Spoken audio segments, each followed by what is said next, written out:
What do you want to do tonight? The same thing we do every night, Pinky. Try to take over the world.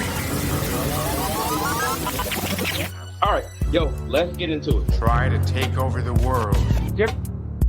Reaching freedom Try to take over the world.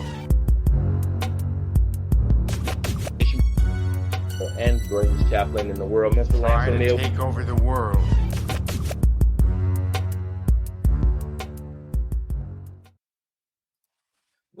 What's up, everybody? It's your boy, KJ, and the greatest chaplain in the world, Mr. Lance O'Neill, and we are back for this very special, very special Mother's Day edition of Two Pogues. Thanks for joining us. What's up, Chappie? How you doing? How was your Mother's Day? Pretty good. It's funny. My wife doesn't cook very often, but she actually cooked tonight. Afterwards, I was kind of laughing. Like the one Sunday I don't cook is on Mother's Day, but that's why I look at it. Mother's Day is every day. It shouldn't just be one day saying how much you love your mother. But I should probably call my mom after this. Yeah, you should definitely call her before midnight. All right, for those of you guys who have been following along, we were expecting to have futurist Jesse Hurst on board with us. He's running a little bit late, having some technical difficulties over there in the great up north. So hopefully he'll be able to jump on the pod a little bit later. But in the meantime, we got more than enough political chaos to talk about in our own little space of the world. Chappie, let's say we jump into it, my brother. Let's get hot and heavy. I got two words for you. I got 2 words for you. Habeas corpus. Let's go. You already knew. You knew it was coming. You knew we had to talk about it. All right. So, I've been ready to call this administration the F word. I think they are definitely 2025's version of a fascist regime. You got Stephen Miller out there running point. And the dude is literally step by step with the playbook. They got the people in place. I think we just added Janine Pirro for head attorney in DC. Are you ready yet? Or are we still waiting? Yeah. Judge Perino? Are we talking about an actual judge who has been a practicing lawyer and a practicing judge on the bench? That is a very at least she's qualified. You can't argue she's not qualified. She is absolutely qualified, but that is a very low standard for it. And I will give you that. We can get into the nomination of which makes absolutely no sense. But let's go. Let's start with habeas corpus first. Let's talk about it. What are your thoughts?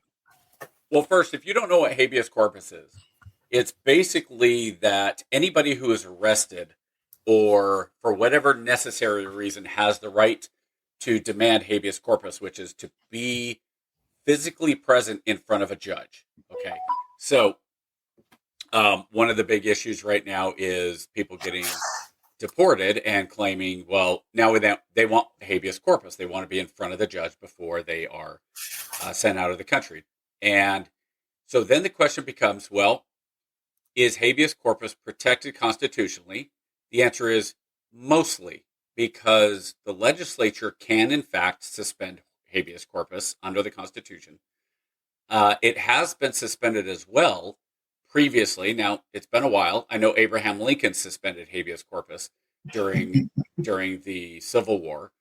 So a little while ago, 160 years ago. But he was using it under the War Powers Act, which is actually very similar to what Trump is kind of doing. He's saying, look, this is an assault on American sovereignty, and the people that are here are illegal, are not only here illegal, but they are a real and present danger to citizens of the United States, whether they be gangbangers, whether they be murderers, rapists, but then they're extending it all the way down to, well, you are. It's tough because all the way down to, are you supporting Palestine, which is essentially the equivalent to supporting Hamas. That is a terrorist organization. So it's a nuance for sure. It is a nuance for sure. I understand. I'm trying to argue it from the administrative side. I got you. And this is why, yeah, you and I have talked about this as far as the law, we like to think the law is black and white and this is what the law says and this is how it is. But if that was true, we wouldn't have lawyers.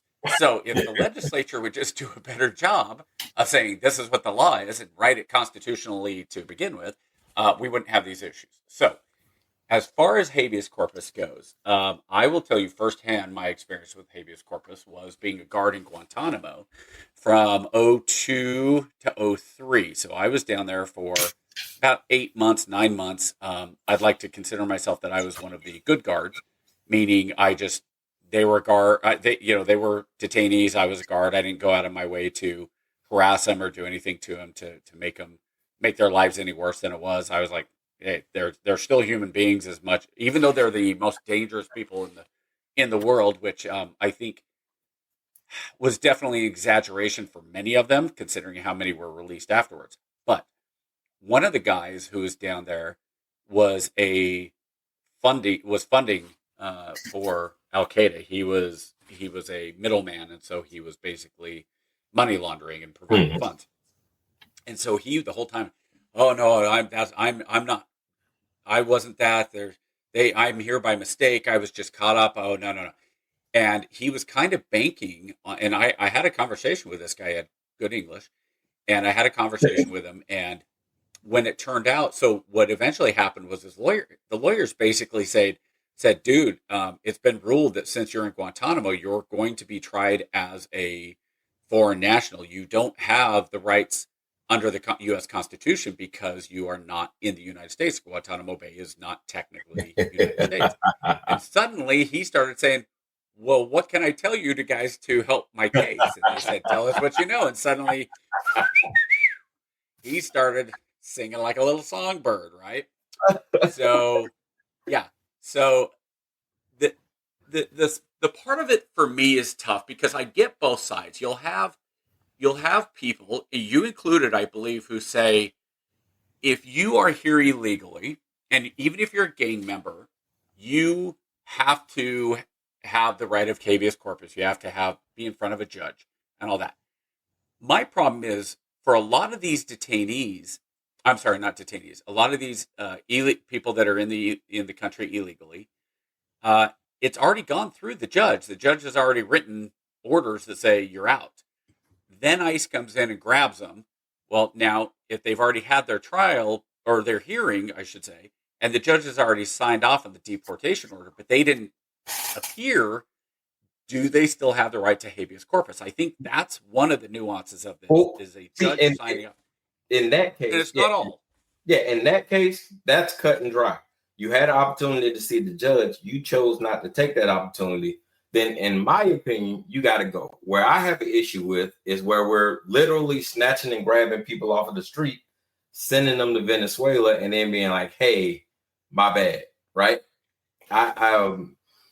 This administration is getting extremely loose with the regulations. Right? They have found the magic loophole in the government where it's better to ask for forgiveness than permission. And they are taking full advantage of it. So you can call it what you want, but snatching kids off the street for protesting, Hamas, college kids protest, right? That's what they do. They protest. You snatch kids off the street, you throw them in cages and deportation centers, right? And then you hold them and say, oh, well, you don't have any rights because you were supporting a terrorist group because they wrote an opinion piece. That's sketch, right? Because now you're stretching the very limits of the Constitution, right? Is it? But is it? Absolutely. Because, okay, so let's look at that a little bit differently. Sure. Anybody who's in this, let's say foreign national students. Sure. Let's go with them by themselves. Okay. Yep. A foreign national student has to have a green card. I'm sorry, a visa, a student visa to be in this country. That's correct. If at any point the federal government who issues the green card says, we don't want you here anymore. It can be literally for any reason. It can be, we have too many kids here. We don't like the look of you. We don't like that you didn't pay your rent on time. We didn't like how you're walking down the street. Yep. You pissed off the wrong crossing guard, right? Yep. The federal government has a right to revoke the visa and there's no habeas corpus there. It's you have no No, visa. no, no. Yeah, that was Now, it. Yeah. right. Now you need to GTFO. You need to get the Yep. family out, right? Okay. Yep. So that's a little bit different issue. I pretty much have little problem on those when you're out protesting, because again, I So- support Israel, and I look at all the stuff that's going on in Palestine, and I've said, look, if you didn't want this stuff going, you shouldn't have gone in and done October 17th or October 7th. You go in and kick a guy in the shin and say F you, and he catches you and puts you on the ground and starts beating the living crap out of you. Well, you probably shouldn't have kicked the guy in the shins. Oh yeah, but you can't exterminate an entire race of people for that though. That's where we start to get to. That's where we start to get the questionable actions, right? Like, I mean, Israel. If we were to take the names off of this aggression, right? Let's say we removed Israel and Palestine, and we just had country A and country B, right? There is no international court that would not rule this as intended eradication of a population, and that is absolutely a war crime. So here's why I disagree. Now, I don't know what the numbers exactly are right now, but when you're looking at the percentage of Israeli citizens that died on that day, I believe it was close to 1% of the population from the terrorists and the hostages and all that. But Wait, it was no way. That was not a mass point. Sorry, 0.1%. Yeah. I was gonna say yeah. 1%. Sorry. Man, no way. Yeah. So I look at it like this, and I say, okay, so if you're going to do that, and I'd be curious what the actual percentage in Right. Palestine is, because the other part of it is when October 7th happened, it was targeting civilians, purposefully targeting civilians, families, old people, young people. I saw some of the videos on Telegram, the unedited videos. It's as bad as anything you can possibly see, okay? Including babies getting stomped on and laughed at by these terrorists. Okay? Let's be fair. Let's be fair. The Israeli army has had more than their fair share of the same. So there have been some. We cannot say eye for an eye, tooth for a tooth, and then be like, oh, well, they're bad because they were kicking babies and shit. Like the Israeli army is known. Well, I mean, hold on before you go, because the Israeli army is known for playing bully ball and blending and blurring the lines. That's why the U.S. uses them as a hit job. So we know whenever you call in the Israelis, you're gonna get dirty. They're gonna cut off the body cameras. They're gonna cut off the body cameras, and then they're gonna throw a pistol under you, and they're gonna tell you stop resisting while they beat the shit out of you. That's just how the Israelis get down. But go ahead. So do you dispute that Israel drops pamphlets and warns civilians to get out of certain areas, which is well documented? Sure they do. Okay. But two things can be true. Two things can be absolutely true. They can absolutely, because they do the PR thing. They do the PR thing. Hey, we're dropping leaflets. Of course. We gave them fair warning. But there's nowhere in the hell you're gonna tell me. There's nowhere in the hell you're gonna tell me a 4-year-old or a 3-year-old or a 2-year-old baby still wearing diapers getting shot in the head is an enemy combatant because we dropped pamphlets. Well, we dropped pamphlets a week ago. Okay, hold on.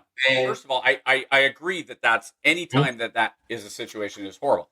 I will also say this though: a lot of those videos that came out from Hamas were able to be shown that Israel was like, these people getting shot, getting sniped. We didn't even have troops there. That was on the southern border, and it was Hamas shooting their own people. Wait a minute. There's been propaganda, right? But propaganda on both sides. The same way Israel's been like, oh, see, they killed that, they did it. But what I'm saying is you've had more than your fair share. Like when the Israelis destroyed that aid convoy on camera, when they clearly had their sirens flashed. And what did they do? They went on and they ran the PR and said, oh, we didn't know who they were. But then the video from the people inside the convoy clearly shown that they were properly identified. So, I mean, at a certain point, right, your reputation precedes you. and we know that the Israeli army, we know how they get down. That's why we use them, right? Mm-hmm. I've worked beside them. I've trained them. I know how they get down. They will look at the rules and be like, yeah, okay. If we don't get caught, we don't get caught. If we get caught, we say, I'm sorry.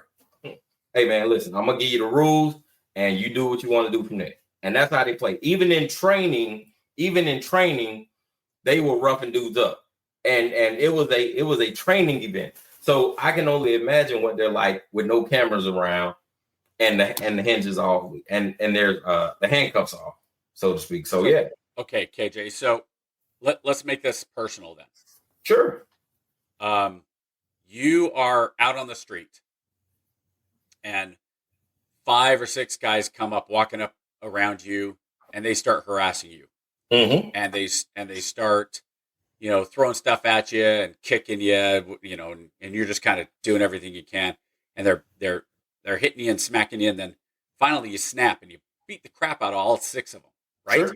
You just turn around and beat the living crap. You take the first one, drop him you Jack Reacher these guys. Right? Yeah. You pull the Jack Reacher. Sure. And then you're walking down the street a couple years later. And the same guys, plus a couple more, they come up and they do the same thing. And you snap again. The whole time, you beat the living crap out of them. Now, fast forward a month or 2 later, maybe a couple more years later, right? Now, this time, they come in and they grab one of your kids and they stab your mom. What are you going to do? There's a point where Israel, there's only so many, and the whole time you've been going, hey, you know what? I know these guys. I've been watching these guys when I can. I make sure to take their guns away if I can get a single without I break in their house and maybe steal their guns, whatever. But these guys keep antagonizing. And that's the history of Israel. And I already know certain people are going to be like, oh, that's really simplified. Yeah, it is. It's very simplified because we're talking about a 70-year history. I just look at it as there's a point where Israel doesn't mess around because they can't mess around. When they start messing around, they will be wiped out. They will not be on this earth anymore. I've heard that since the inception of Israel, and they have not been wiped out yet. But you know what they have done? You're right. They've wiped out a shit ton of Palestinians to the point that they're damn near extinct. That is where we have the blurring of lines, right? Call me a pessimist, but I've seen this playbook. It's we got to get to them before they get to us stuff, right? And every time we see that in history, it turns out the person that's throwing their hands up, it's like wrestling, right? It's always in wrestling, it's always the heel who cries to the referee, they're picking on me. And as soon as the referee turns their back, they're kicking the damn guy in the groin or something like that. So I hear you. Absolutely. I'm not saying, hey, Allie, how you doing? Oh man, what's up, girl? How you doing? No, we I don't dispute at all that they have a right to defend themselves. But what KJ, let me ask you a question. Yeah, go ahead. How many people now I can only go by the estimates here given by Gaza's health ministry, and my guess is Gaza's health ministry is higher than they're probably inflating the real number, right? Okay. But you're talking about wiping out. Okay, so how many Palestinians have been killed since the October 7th massacre? Somewhere between, I don't know, somewhere between 60 and 100K. Okay. Somewhere in. I'll give it a 40,000. As of May 12th, 2025, which I don't know how they do that since today's May 11th, but I'm going by, Google. So maybe their numbers are off, but it says the Gaza's health ministry has reported 45,000. Okay. So how many people were in Palestine in 2023? I don't know, what, maybe half a mil? 5.5 mil. Okay. So if you're going from 5.5 mil and 50,000 dead, let's see, 5 million, 500,000, 50,000. So you're talking about let's see, 500,000 is 10%, 50,000 is 1%. Okay. So 1% versus less than 1%, right? that's a lot of Palestinians still left around, and it's not justifying. It's not for now. I- But, but I got you. Hold tight though. Here's the thing, right? We say Taliban is a terrorist organization because they vowed to wipe Israel off the map, right? And then we say Hezbollah or Hamas. Are you talking they're Hamas, terrorists. Taliban, or Hamas? Yeah. Well, Taliban for different reasons. But I'm saying when you categorize a terrorist organization, one of the main things of that terroristic organization is their intent to wipe another population off of the map, to make them extinct, right? So when you hear the prime minister of Israel say that he won't stop until every Palestinian is dead, that's a problem on an international scale. Because if anybody else says it, it is a code red terrorist organization. But because we have to support Israel, because Israel must be defended and all the other stuff, we turn a blind eye to it. And I understand the politics of the game, right? Israel knows where all our bodies are buried, mainly because they're the ones doing the burying. So I understand why. But at the same time, we'd be remiss to sit back and say, oh, well, Israel has the right to defend itself. Okay. So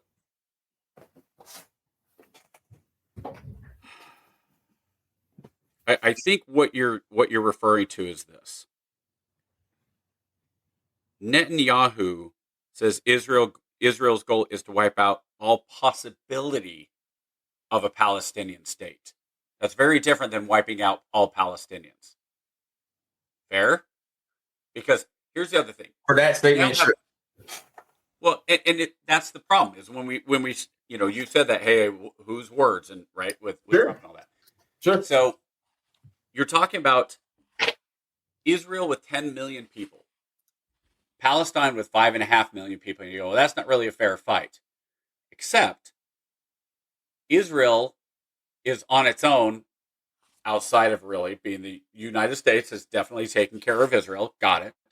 But as far as boots on the ground, you've got Palestine, Syria, Lebanon, Iran, Iraq, Saudi Arabia, who you said Taliban, which would be, I'm not going to include the Taliban in that, but yeah, ISIS, some of the terrorists, Egypt.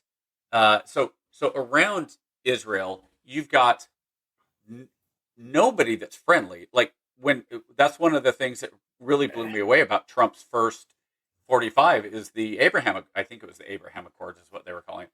Or was that Carter? Anyway, the peace deal, the peace deal that basically Trump had in place. And one of the things that happened with October 7th, if the reporting is accurate, is one of the reasons that Hamas attacked Israel was because there was going to be a peace deal where I believe it was Saudi Arabia was ready to actively recognize Israel.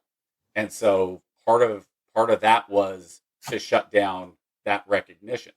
So, I mean, there's a lot of geopolitical stuff that's going on. Sure. I personally look I look at Israel like Liam Neeson in Taken, because Israel has a certain set of skills.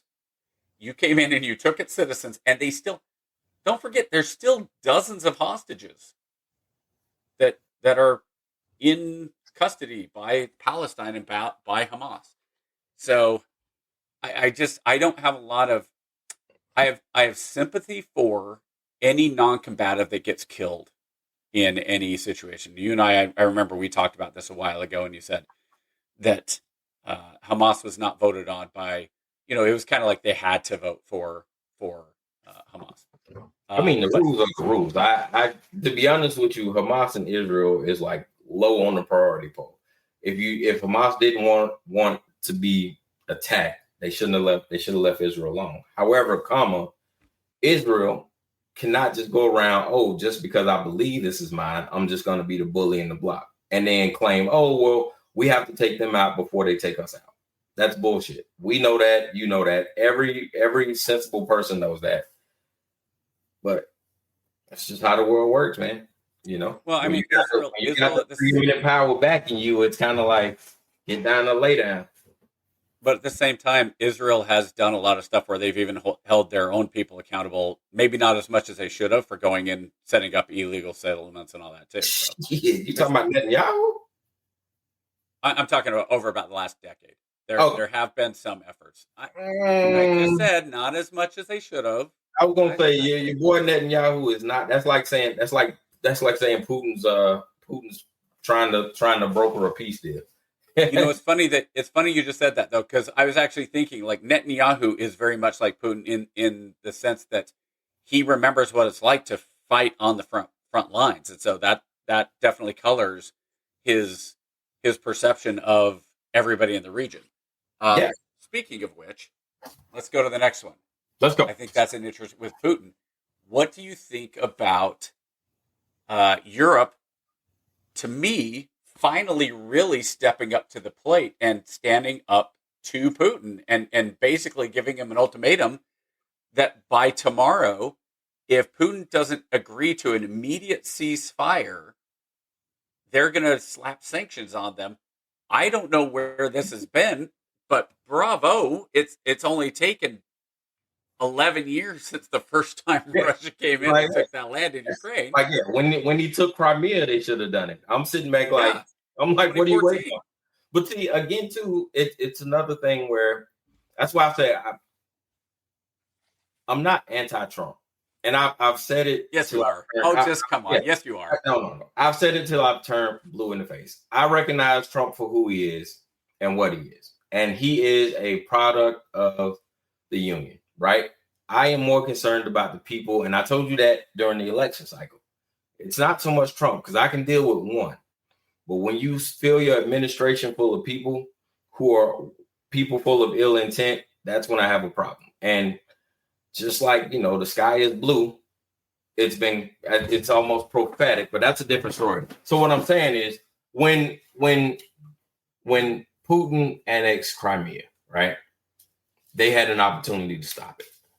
When Putin first started lining troops up on the Ukrainian border, talking about it's a training mission, they should have seen that play because that's the same exact play that they ran in 39. Oh, we're just training. We're just wait, but we're beefing up. That would be fascist. That would be Putin's a fascist, KJ. But it's the same playbook that the Americans are running now. Oh, absolutely. They're just running it on their citizens. But what I'm saying is history doesn't repeat itself, but it damn sure mimics itself, right? So when you see the play of aggression, right, and you have an opportunity to stop it, same thing I say with the United States now. You see the play of aggression coming. They may not be intently saying, "Hey, we're coming after the Reconstruction Amendment. Hey, we're gonna test the limits of the SCOTUS to see what we can get away with." They might not tell you that's what they're doing, but their actions very much so prove that is exactly what they're doing. And it is up to those of concern to stop it. And I think right now the United States is in a similar situation as Europe, except the population of the United States is Europe in this case, and the government is Putin in this case. They're going to keep prying and keep trying to get away with stuff. And unless the population decides that enough is enough, we don't know where this line is going to end at. Because we're certainly in a cycle of transformation. How it ends is going to be up to what the population can stand. But it's interesting, man. Being a student of history, and I don't want to call myself an expert because it's so much. You learn one version of history and then you find something else that completely validates and contradicts everything you learned. So you got to relearn it again. That's the cool thing about history. You're always learning about nuances and changes, right? But one irrefutable fact is there's always a hero and a villain, right? Somebody's famed conqueror is somebody else's, evil supervillain, right? Yeah, it depends on who wrote. That's what I'm saying. Depending on what story you read, so that's what makes it. That's why I said I can't be mad being a student of history, but at the same time, I recognize it for what it is. I'm like, man, hey, they're running the same playbook. You should probably take a look at that. Yeah, and you wonder why they didn't. But even though they didn't, they continued to didn't-ing, Yeah. if that's a word, right? So Trump comes in and Putin kind of lays low for 4 years. Now people say, oh, Trump and Putin are besties and all that. Okay, well, regardless, he didn't do it. Putin didn't do anything else during 45. And then here comes 46. And I think Putin saw an opportunity and he took it because, again, he also saw that Europe was following kind of the pacifist Yeah. Chamberlain style Europe that was going all through there. Germany does not want to be involved in any wars. France, obviously a very left leaning government. The British have been going further and further left and then opening their borders and being overrun by especially Muslims. And I find that extremely ironic, though, don't you? You have to appreciate the irony in Britain's dilemma right now, right? Are you talking about for centuries Britain going in and taking over populations that were not British? Yeah, and then just to see it being the preeminent issue is like, oh, got too many immigrants. It's like, well, hell, man. Well, you just spent 200 years. Yeah, you just spent 200 years making damn near half the world. 5 or 6, 700 years. Yeah, it's been you made half the world English, and then you're upset that they decided to come home. Like, No, you're right. It's probably actually 300 or 400 years, age of exploration. But you're right. But I mean, it's kind of amazing that if you go in and you have any real understanding of, and this is not a slam on Islam, this is not against Islam, but if you look at Islam, they are more than happy to play the very, very long game. When you're talking about the long game for Islam, we're not talking about years, months, or even years. We're talking about decades and centuries. Yeah. And so right now, what you're seeing in England is a takeover of many of the large. London has a mayor who is Muslim, and a lot of the other big cities do too. So they're taking over England bit by bit without shooting a single weapon, right? And don't get me wrong, of course, there are the here and there are the terrorists, the stabbings, and those are horrible. And and the problem is, like, in America, you look at America and you see some of that going on, very limited in places like Minneapolis. I would say that it's more the Christian nationalists are taking over, right? And I say that with the distinction that Christian nationalists are absolutely and objectively different than Christians, right? So you have a Christian nation in America, right? And you have Christians in America. But then you have a subset of Christian nationalists who I deem as an extremist group. And they've infiltrated every level of government. And now you're starting to see the same thing that Britain is seeing with Muslims, we see now with Christian nationalists in America, right? And I'll give you an example, right? In England, I was just talking to a buddy of mine over in across the pond, as you will. And they're upset that the Muslims are trying to infiltrate the school system and get equitable rights to prayer and decide what needs to be taught and what books can be in the school. And it's becoming problematic, right? And I said, man, that's interesting because here in the States, we have a lot of Christian nationalist organizations who are doing the exact same thing. So to me, it's one and the same, right? I love Christians. I consider myself a Christian. However, I also understand and recognize Christian nationalism is the most prominent issue that nobody's addressing in the States right now.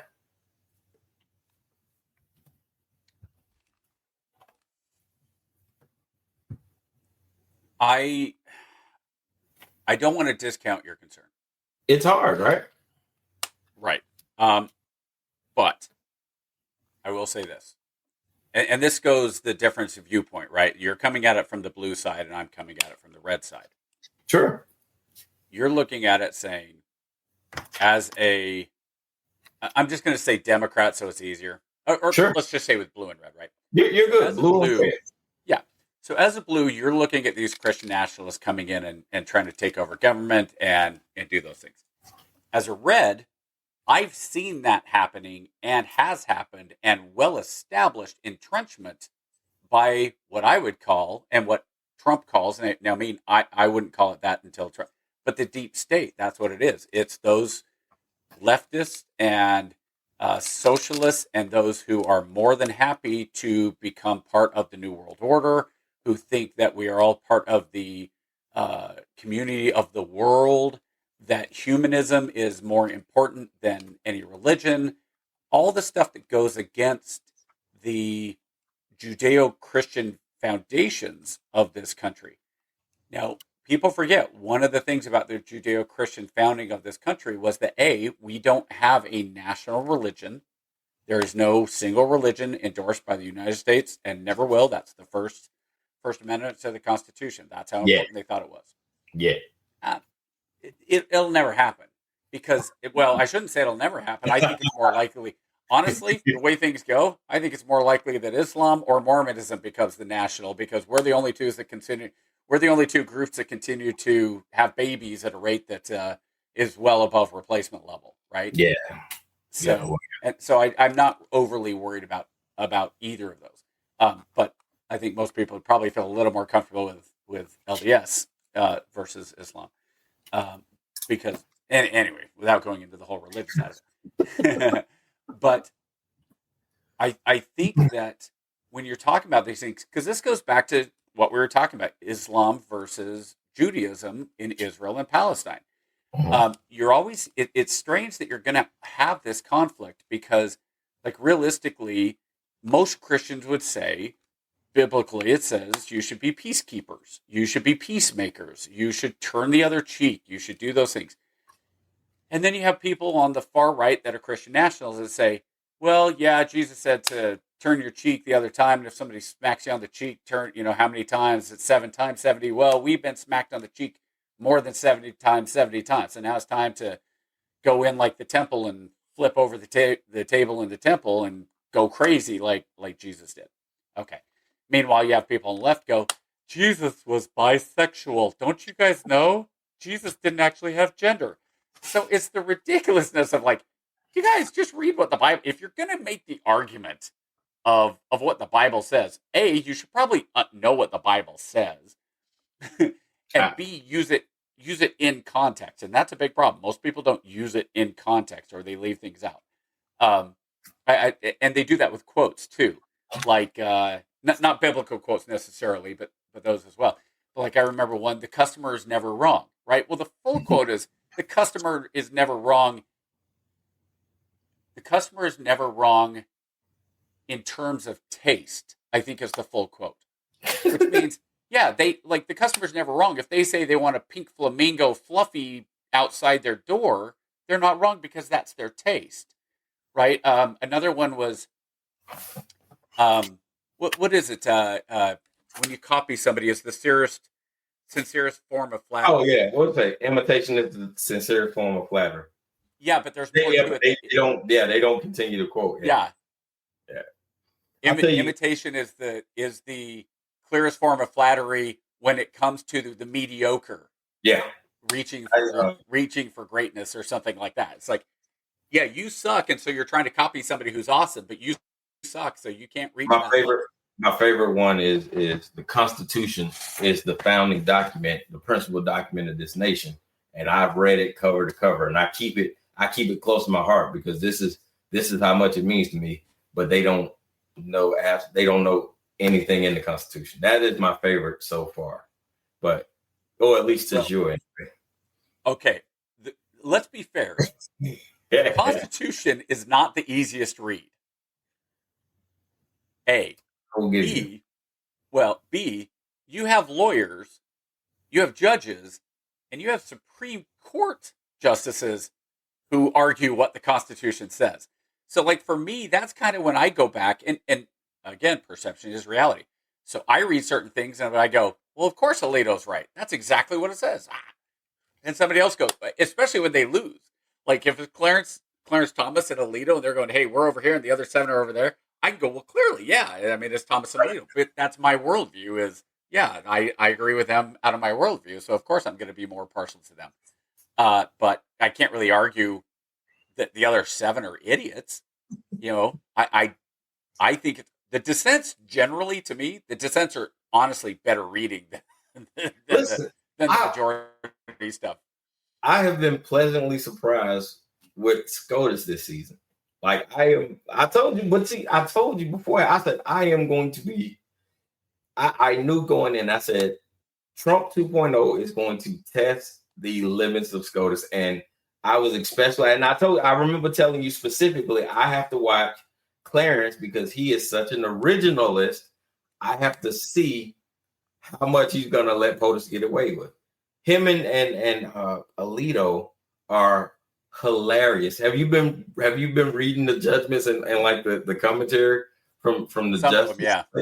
Holy, they are. I can only imagine in my mind. And you got the baby justices who they're more moderate than I would imagine the Reds would have preferred when they elected them. Especially they are not textualists. They are not at all. And that is pissing this administration off. And he's like, dude, I love the chaos because the scope. I'm telling you, and I don't know why, man. I tell people all the time, like I knew for a while, like I told you, I've been done with Congress for a long time. Like they are ineffective. They're just, we should flush all of them out. But SCOTUS is like, that's why I told you I didn't when I think we were having a conversation about Amy Coney Barrett and Kavanaugh when they were getting elected, right?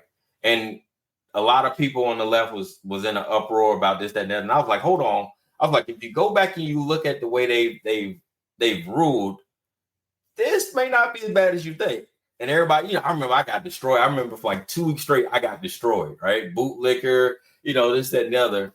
And then I don't want to toot my own horn and pat myself on the back, but I got to tell you, man, the baby SCOTUSes, even Ketanji, the baby SCOTUSes, I am super impressed with, man. It's just, I knew that those older SCOTUSes were going to have an aneurysm because they're such originalists. And then when you have guys like Stephen Miller and you have Pam Bundy and these guys are saying, oh, well, the Constitution is subjective.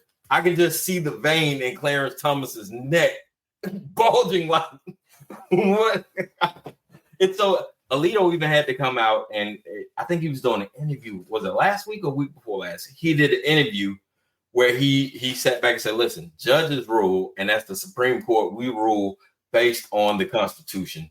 End of story. Like he didn't say no names. He didn't say what it was what it was set to, but he let it be known clearly, like, yo, this is what we're judging off of. Stop the madness, right? So here's the funny thing. There's 2 parts of that, and remind me that second part about the judges. But yep. In 2019, when everybody was freaking out about Kavanaugh because when whoever died at the end of Obama's, and then the Republicans blocked. That was Ruth, baby Ruth. They wouldn't let her. Died?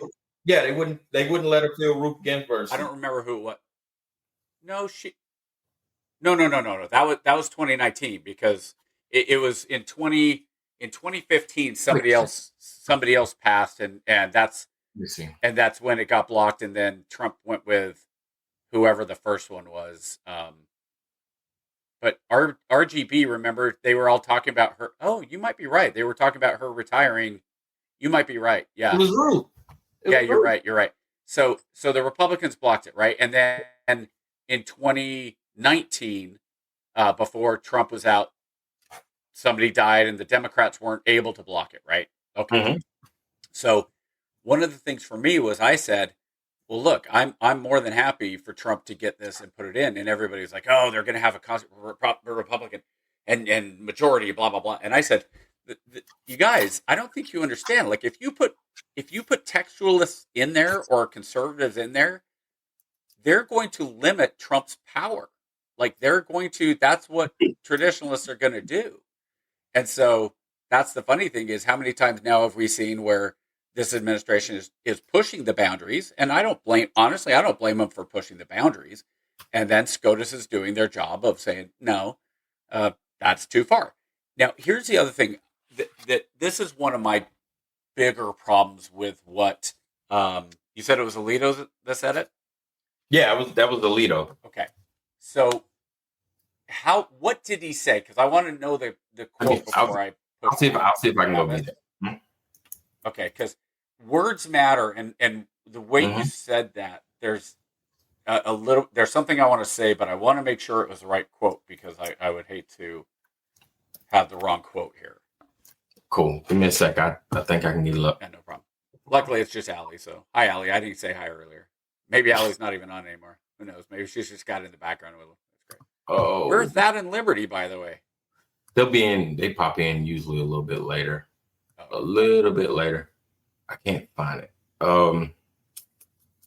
Jesus, where is he? I cannot find it right now. Oh, there he goes. Liberty's on. Talk about something. Fill the air while I find it. It's gonna take me a second. So if you find it, and this is why I say that.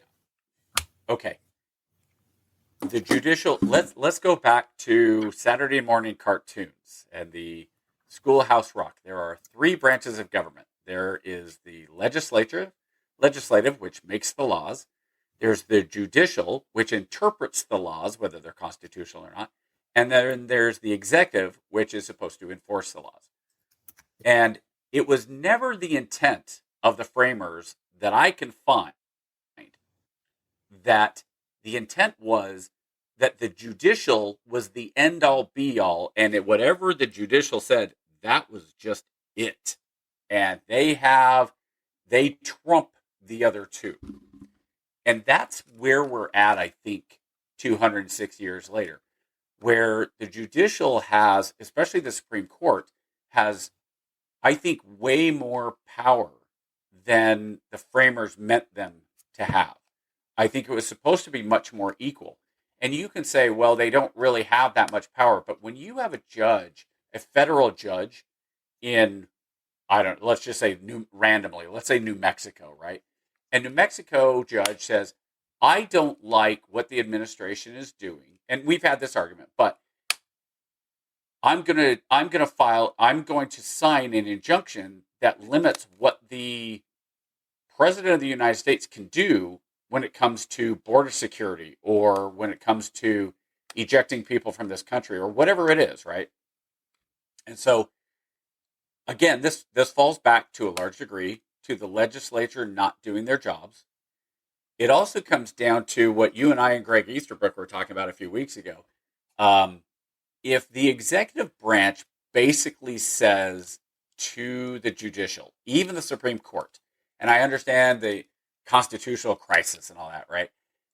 But if the executive branch says, okay, we're going to deport all MS-13, we don't care what the court says, you can say habeas corpus to take it full, the judicial say, hey, if you don't do this, we're going to file an injunction, and the White House says, and what's going to happen? You could impeach, and that's where the legislature comes in and would be doing their job in that case. But at the same time, impeachment's a pretty high bar these days. And so are Republicans going to turn around and impeach Trump? I doubt it. I mean, do you think they would do that? Okay, so that's a bridge. That's a bridge very, very far, man. I don't know. Right? No. I don't think they would. Congress has the balls, honestly. So but let's go down what the argument from the left is. Okay, is that okay? We're going to take it full circle with habeas corpus. The courts rule, including the Supreme Court, that and I don't think this is right personally, but every person in this country illegally has to be in front of a judge because of habeas corpus. Now, that includes those that the order has already been signed by a judge. It includes those who have missed their hearings. Whatever the case is, they have the opportunity, but they don't care. So then they call up the lawyer and they say, hey, I'm at the ICE detention center. They gave me the one call. habeas corpus. The lawyer goes running down habeas corpus, and there's enough of these that it goes immediately up, an emergency up to the Supreme Court. The Supreme Court says every single person who is arrested, whether legally in this country or not, no matter what their status, whether they are a student, whether they're an MS gang member, or whether they're just somebody that is scheduled for deportation, has to have habeas corpus. They have to personally, physically appear in front of a judge. And Trump says, nah, we're not gonna. We're going to take them and throw them on a plane, and we're going to send them out to what country just said that there was a country that said they were in negotiations for taking a lot of these guys. I don't remember who it was. I don't know. I know we're in Venezuela now, but I can't remember. Libya. Yeah, there was Gaddafi spot. Whoever it was. Okay, so let's say Guyana, French Guyana. Let's make it interesting. Let's make it exotic. They're gonna send people to French Guyana, right? And so they keep grabbing. El Salvador was a few, but there's another country that just recently said they're in negotiations. I think it's Libya. I think Libya is the hot spot. Was it Libya? So yeah, it may have been hot spot, literally. Okay, well, whoever it is. So then the Trump administration says, nope, we're going to keep doing it, and the Supreme Court says, no. Here's what we are keeping habeas corpus, and the Trump administration says, no, we're not going to. We are going to keep doing this. So then, what is the next step? The only way to make any change in that situation, I believe, would be impeachment. Now, well, Congress would have to clarify. Before impeachment, Congress will have to clarify, which is that's a goal that. But a lot of that would be circumvented if Congress would just do their damn job in the first place, which is why I loathe Congress so much. Like, hey, dude, make it plain. Yeah. You had a majority. If you decide there's no way the blue team can block you. If you decide that this is what it's going to be, then that's just what it's going to be. The problem is we have too many representatives in both chambers of Congress that are afraid to have a decision on their record because it'll come back to bite them. That's why I told you. Oh, no, they're going to get primaried. Yeah, the government's full of grifters, man. They don't want to cut off the money train, so they're not going to make a decision. Like I said, depending on which way the wind blowing, Lindsey Graham is going to bend and fold. Like I'm so disgusted with our Democratic. Somebody sent me something on. It was so funny. Somebody sent me something on Lindsey Graham, some tweet, right? And it was just this ridiculous tweet. He goes, Lindsey Graham is the most spineless guy. And I went, dude, this is clearly a parody. But the funny thing is, it could have been real. Lindsey Graham is the perfect example of that. Yeah, that's what it's so sad. It's sickening, man, to where I don't care what you stand for. Fucking stand for something. You know what I'm saying? Like it's not that difficult. I can understand and respect you saying, hey, this is not how it's going to be. And until enough people care enough to vote me out, this is the way it's going to be. I can deal with that all day long. But what I don't like is people getting in there and being like, oh, well, it depends. I don't know.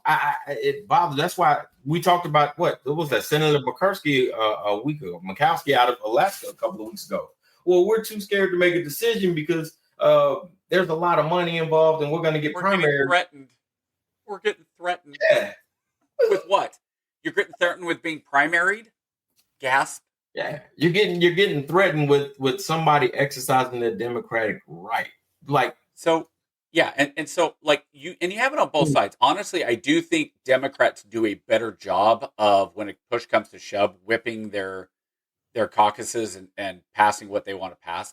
But they're not perfect by any stretch because you look at when they had the House and the Senate from 2020 to 22, when Biden's first 2 years, they could have passed a lot of this legislation. They could have done some things and gotten the border in line and all that, but you had Manchin and you had Seisma from those how do you say that?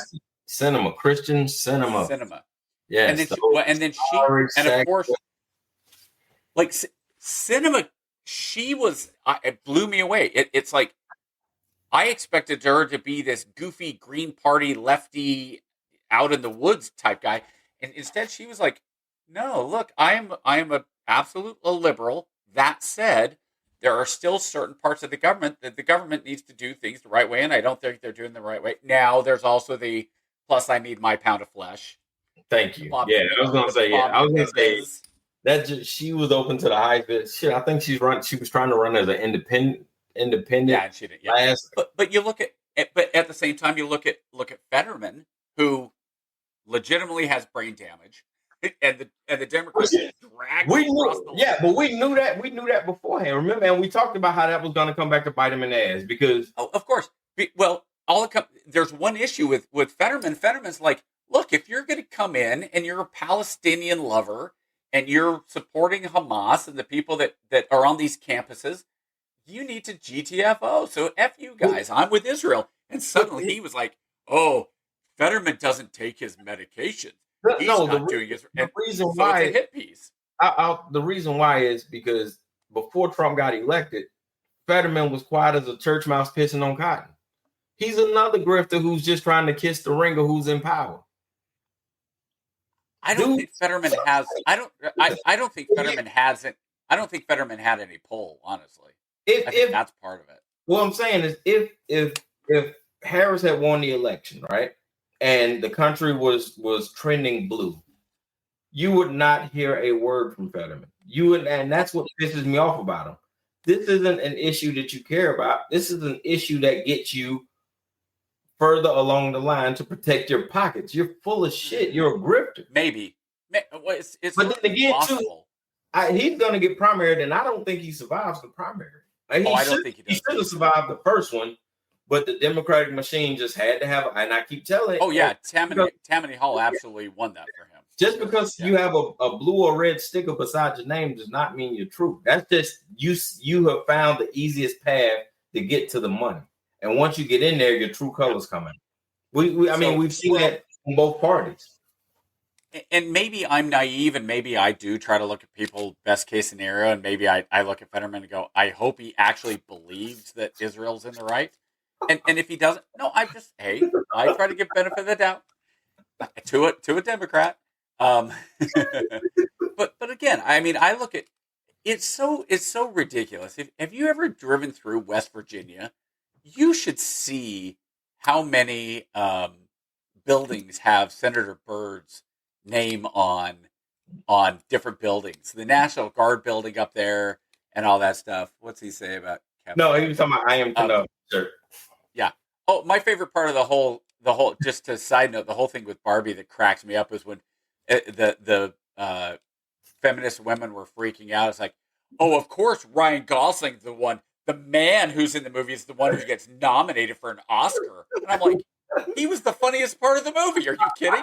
I liked that movie. I liked I'm blanking on her name that played Barbie. I liked the speech that America, what's her name, gave. I liked the movie. But Ryan Gosling, he kind of stole that movie. It was surprisingly a lot better, man. I just but it was so funny them freaking out. A feminist movie, and here's the man who gets nominated for that. It's like, well, okay, whatever. But yeah, I look at and we rehash this every we can talk about the stupidity of Congress. We can talk about how bad journalists are. We can talk about all this stuff, and that's just kind of how it goes. There are certain things in America that until hey, we're not going to put up this crap anymore, and we're rid of you. To say and say like even journalists. So yeah, like what's his face from like NBC or no CNN, the bald guy, the guy looked like a potato that the people. Talking about the black guy, right? Money. Black guy with glasses. No, the white guy. Oh, the white egg looking. He's a potato. They used to give him a hard time for deer. They would say anytime he would tweet. Hold on. We're coming up on an hour. Yeah, we got to hit the hour mark. Yep. Yeah. So all right. Hey, we're coming up on the hour mark. People. We are still going to stay here. We're going to keep rolling, but we got to say goodbye to our guys who are streaming live on the CTR network. We'll see you guys next week. If you want to keep on the episode, follow us on Facebook, YouTube, LinkedIn, Twitter, wherever we are. Come see us on there. But we got to say goodbye. We're signing off on CTR network. Thank you guys for logging in and spending time with us. Check it out on the app, the Roku channel, CTR, man. Enjoy yourself. Bye, you guys. All right, we are back. 1 minute has passed. Boom, there we go. All right, so 1 hour has passed. Get back to it. I'm sorry, Lance. I didn't mean to cut you off, brother. Go ahead. No, that's fine. I knew what it was. Yeah. So no, again, there's certain things in America that it's the same old. It's we've got crappy people who are in Congress that want to be there to make the money. Wait. They don't want to solve any problems because we were talking about Brian Stelter, who's now he moved from CNN to Substack and doing his brand of journalism. Yes, now the gloves are off. I can be who I really am, which is bullshit. I got a question for I want to switch gears a little bit for this next segment. Kristi Noem is running out of money. Is she? Yes, the department is running out. So they had a congressional hearing last week. What is she? Which department is she in? Kristi Noem is HHS. DHS? HHS. Yeah, DHS. I'm sorry, DHS. So they went to Congress asking for more money, and they kind of blew through their budget. I wish, man, if I'd known we were gonna do this, I'd have had clips aired up, but that's okay. We'll roll with the punches. So during the congressional hearing, they was like, "Hey, I'm not sure if you understand how this works, but we can't give you more money than you were already allocated in your budget this year." So he was like, "Where did the money go?" And she was like, I don't know." And he was like, "I don't know." And Congress was like, "Well, there's not really a lot we can do because you got to make it to the end of September until we can fund you again." Man, I gotta go find the clip. That was hilarious. But I want to come. What else? Kristi. Well, she testified in the White House's 2026 budget request 5 days ago. That might have been it. Lawmakers question. I'll bet it's this. Lawmakers question Noem over cuts to FEMA TSA. No.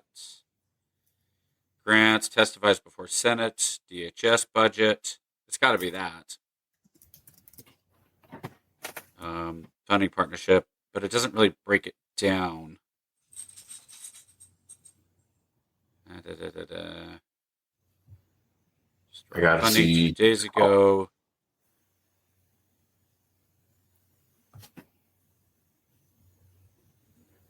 Homeland Security told lawmakers her office is working to restore funding to the National Fire Academy. Nope. Reshaping workforce emails. Harvard sends energy. This one. Hold on. I wonder if I can get it to come up. Thank you very much. I wonder if I can get it to come up. So, I mean, DHS. Do you know what DHS's budget is? I don't know offhand. I know. So they were at the hearing, and then I found Chris Murphy's interview where he was interviewing and asking her what happened with the money. But you're running out of. Let's hear it. It's 6 minutes long, but I don't want to play all of it. So we'll find. We'll find a way to cut it. Hold on. Let me see if I can get it shared. Hold on. But yeah, well, you can just stop. You can just stop it when we get tired of it. Yeah. You know what? We're gonna stay live, and let's do this live. Where we at? Share screen. This is called producing on the fly, baby. Producing by the seat of your pants. Here we go. Thank you very much, Madam Chair, Madam Secretary. Thank you for being here. I'm sorry that I missed your call yesterday. I look forward to working closely with you. I say this with seriousness and respect, but your department is out of control. You are spending like you don't have a budget. You're on the verge of running out of money for the fiscal year. You are illegally refusing to spend funds that have been authorized by this Congress and appropriated by this committee. You are ignoring the immigration laws of this nation, implementing a brand new immigration system that you have invented that has little relation to the statutes that you are required, that you are commanded to follow, as spelled out in your oath of office. You are routinely violating the rights of immigrants who may not be citizens, but whether you like it or not, they have constitutional and statutory rights when they reside in the United States. Your agency acts as if laws don't matter, as if the election gave you some mandate to violate the Constitution and the laws passed by this Congress. It did not give you that mandate. You act as if your disagreement with the law, or even the public's disagreement with the law, is relevant and gives you the ability to create your own law. It does not give you that ability. Let's start with your spending. You are on track to trigger the Anti-Deficiency Act. That means you are going to spend more money than you've been allocated by Congress. This is a rare occurrence, and it is wildly illegal. I didn't even know that. Your agency will be broke by July, over 2 months before the end of the fiscal year. You may not think that Congress has provided enough money to ICE, but the Constitution and the federal law does not allow you to spend more money than you have been given or to invent money. And this obsession with spending at the border, as the chairwoman mentioned, has left the country unprotected elsewhere.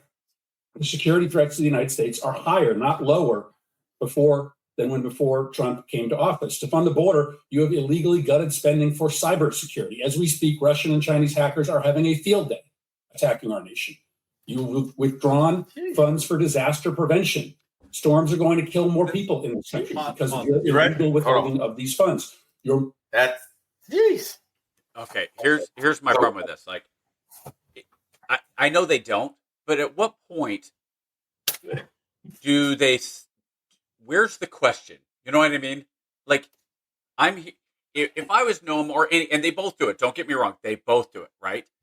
But they just go and go and go and go, and then and that's just what I have to say. So how do you answer that? And they're like, you were just talking for like 5 minutes straight. How am I supposed to answer which that? part? Yeah, which part? Yeah, and so like you're doing this and you're doing that, and my guess is she's going to turn around and say, "Well, Senator, I don't agree with your assessment. We are well aware of the budget and we're doing the things we need to. And one of the reasons our budget is the way it is because we are. Oh my gosh, you went through the whole thing. Look, she didn't even get. We don't. He answer. talked the whole thing. I'm cool with cutting it right there. Yeah, that's fine because I get it. But and I don't know what she said, so don't get me wrong. I'm not defending her in terms of what she said, but my guess is she's saying things like, "Well, we are when you're part of the organization that is rounding up people that are here illegally, that costs money and that man hours and blah blah blah blah blah, and so we've had to spend more, and so part of that is." But the funny part about him saying is it's wildly and we don't just give you more money. Really? Is that why you don't have emergency budget measures that every single year, all the time happen? So,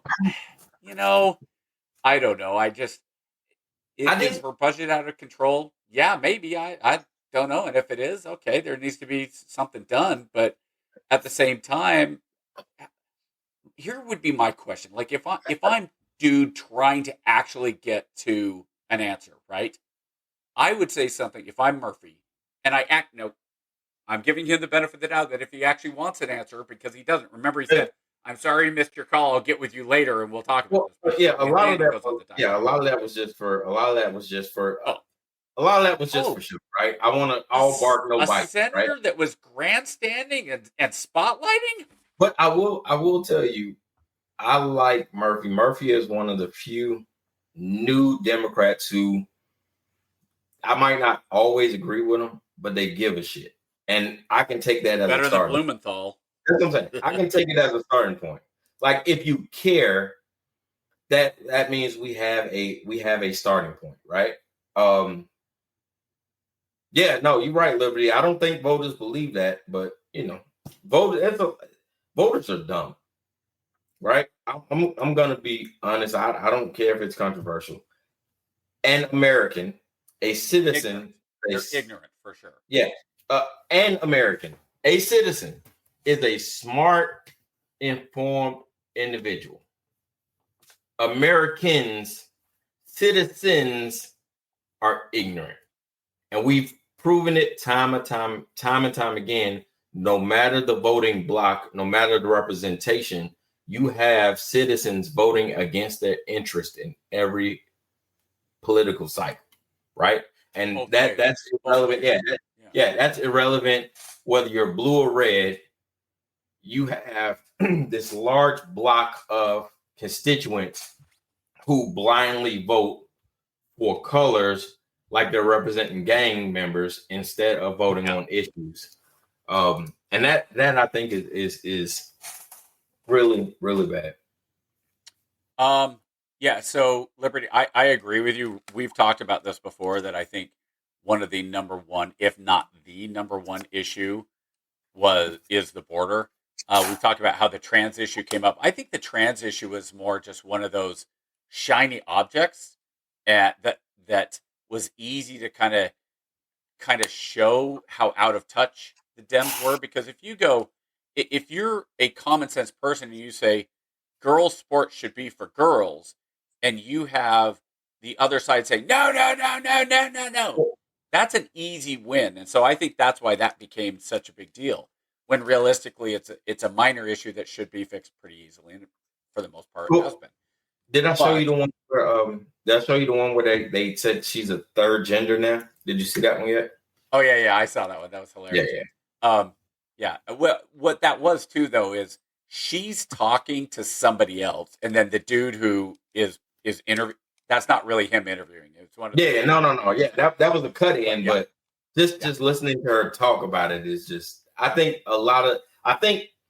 for good or bad, people like that have taken over the voice and the platform of the blue brand, right? So when the average American hears those words, that's the image that pops up, right? For better or for worse, that's the image that pops up. Like when you hear BLM, or you hear woke or something like that, right? You automatically, inherently have an image that pops up, right? Based off of portrayals. Same way with MAGA, right? You sit back and you say, oh, well, when you hear MAGA, you think a certain way. But in real, and the real picture is just, most of it is just people trying to live their lives, right? And they're just trying to do what they believe is right based off of how they grew up in their belief system. And that's where the media has they've manipulated their responsibility and take advantage of people's inherent trust or inherent biases, right? And they amplify it and it's perverse what they're doing, man. That's why I really wish I guess would have came on this week, but I'm sure we'll get him rescheduled, man. He had some issues and he apologized, but we'll get him rescheduled. But yeah, man, that bothers me to no end, because I don't like to see people being manipulated either way, right? Good, bad, and indifferent. And I am principled in the fact that I would rather deal with an outright racist, right? A devout racist who tells me, and a devout separatist who says, I don't like you, I don't want you near me, you go left. I don't have any ill intent. If you decide to do great things, just do it over there, right? Yeah. I can deal with that all along. Like I told you, the greatest threat to societal progress is a fake ally. And we got too much of that in society. We got too much of that, too much lip service where people are so quick to say they support a cause, whether it's red or blue. But when it's time to influence policy that truly affects or benefits people, they're silent. And that's where, I guess that's where the frustration and the irritation for me kind of hit. For me, part of the problem is that the best and brightest don't go into politics because we've seen how dirty and gross it is, right? Go back, let's say 30 years, and it's 1996. Instead of Bob Dole on the Republican ticket, it's Thomas Sowell. An actual conservative? He would have been the pre-Obama, but I would have took a Powell ticket. We talked about that before, right? Oh, for sure. Yeah. I would have voted for Colin Powell too. Yeah. The missed opportunity of Powell. Sure. So, and I'm just talking about the reason I say Thomas Sowell, you could say Krautheimer, you could talk, when I'm talking about a talented conservative intellectual, right? Right. And at the same time, now you could say there are some people on the left that are seen as intellectuals as well. That I mean, like if Krugman, who wrote for the Economist, who won the Nobel Prize for Economy, if he was running, I'd be like, what? Well, so Liberty, I think Ted Cruz is a red. Ted Cruz is a.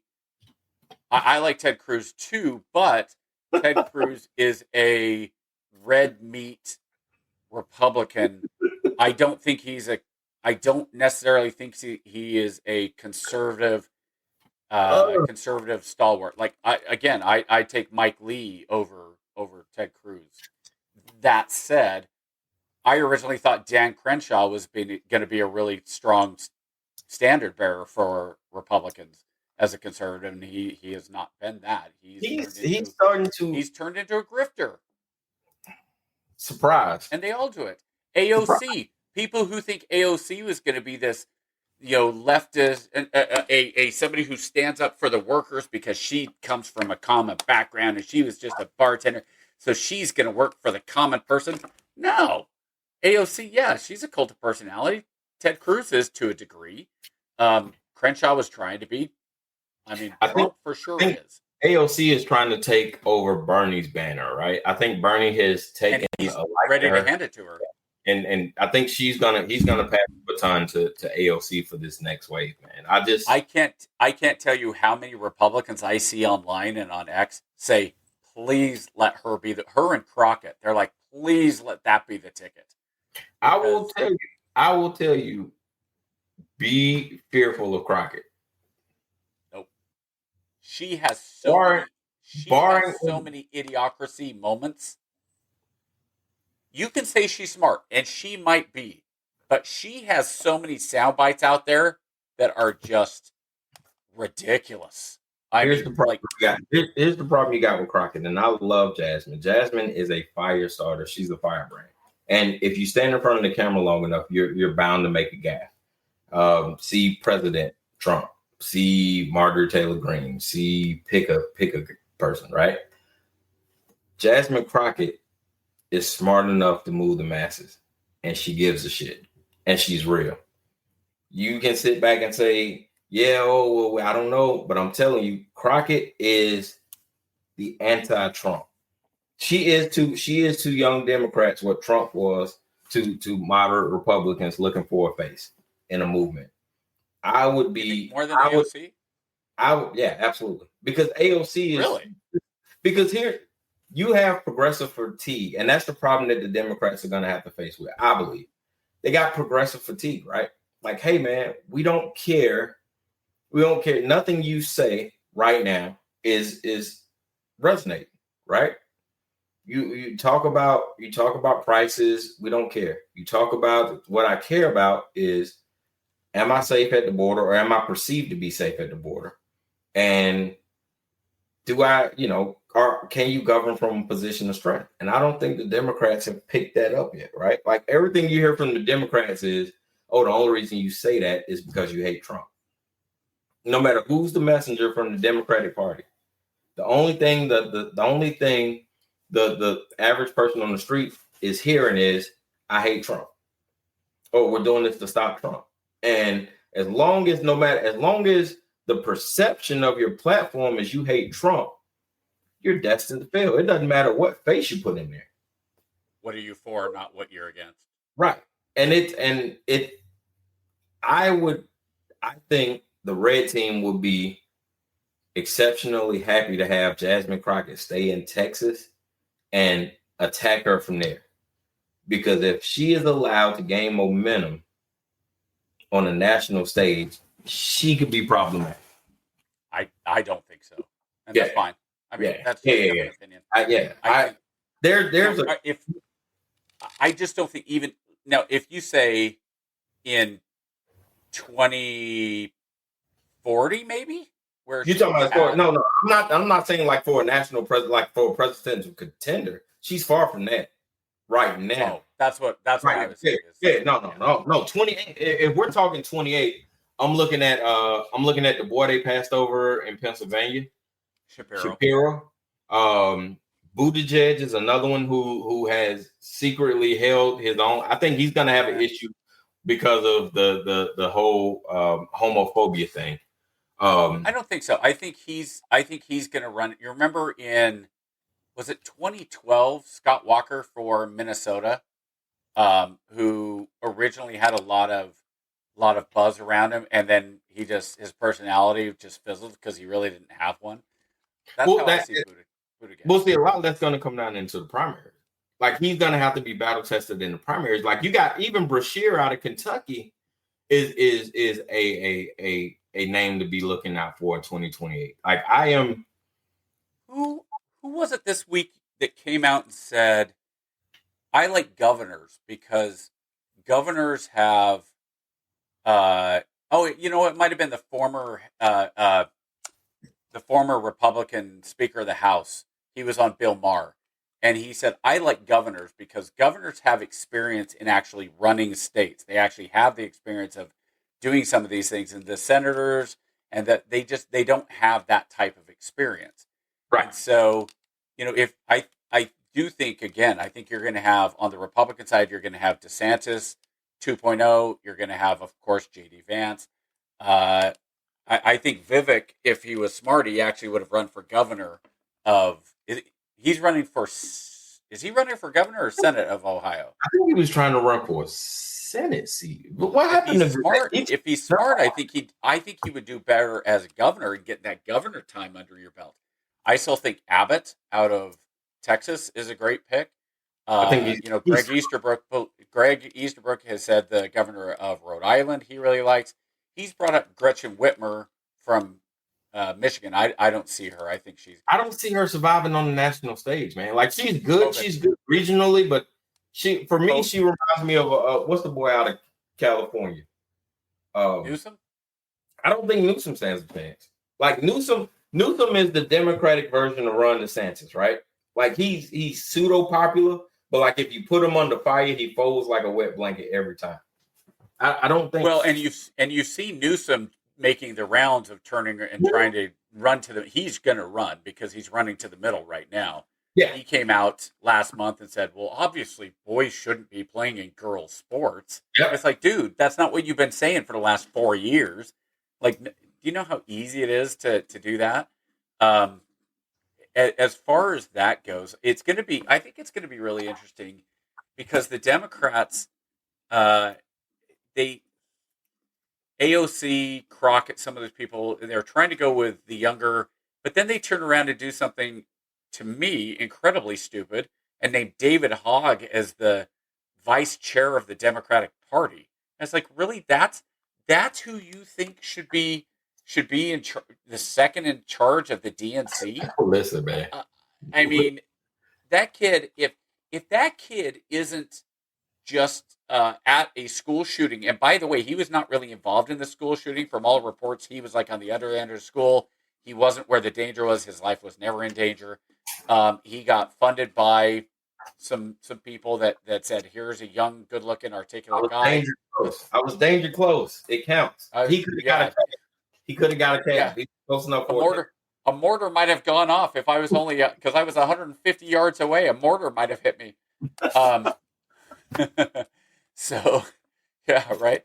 I was within range of a cruise missile, and so, but the Democrats, I think they do stuff like that, and they shoot themselves in the foot. And not to say Republicans aren't perfect. Don't get me wrong. Republicans do stupid things too. But ultimately, you and I are on the same page. I don't care who it is, as long as it's somebody that is going to actually go in and try to do the job and try to pass a budget and try to pass laws that actually have teeth and meaning and try to do the things that make this country a better place. And I mean, the budget, I don't know, call me crazy. I think there's certain things that should be done, like passing a budget. Well, we haven't had a budget I don't think we've had a budget signed and passed since like Clinton was in office. So at what point do you go, I would love, and I would love for Democrats to get behind this. I would love for Republicans to get behind this. All of the governors get together and do a constitutional Congress, since Congress isn't going to do it, and pass some new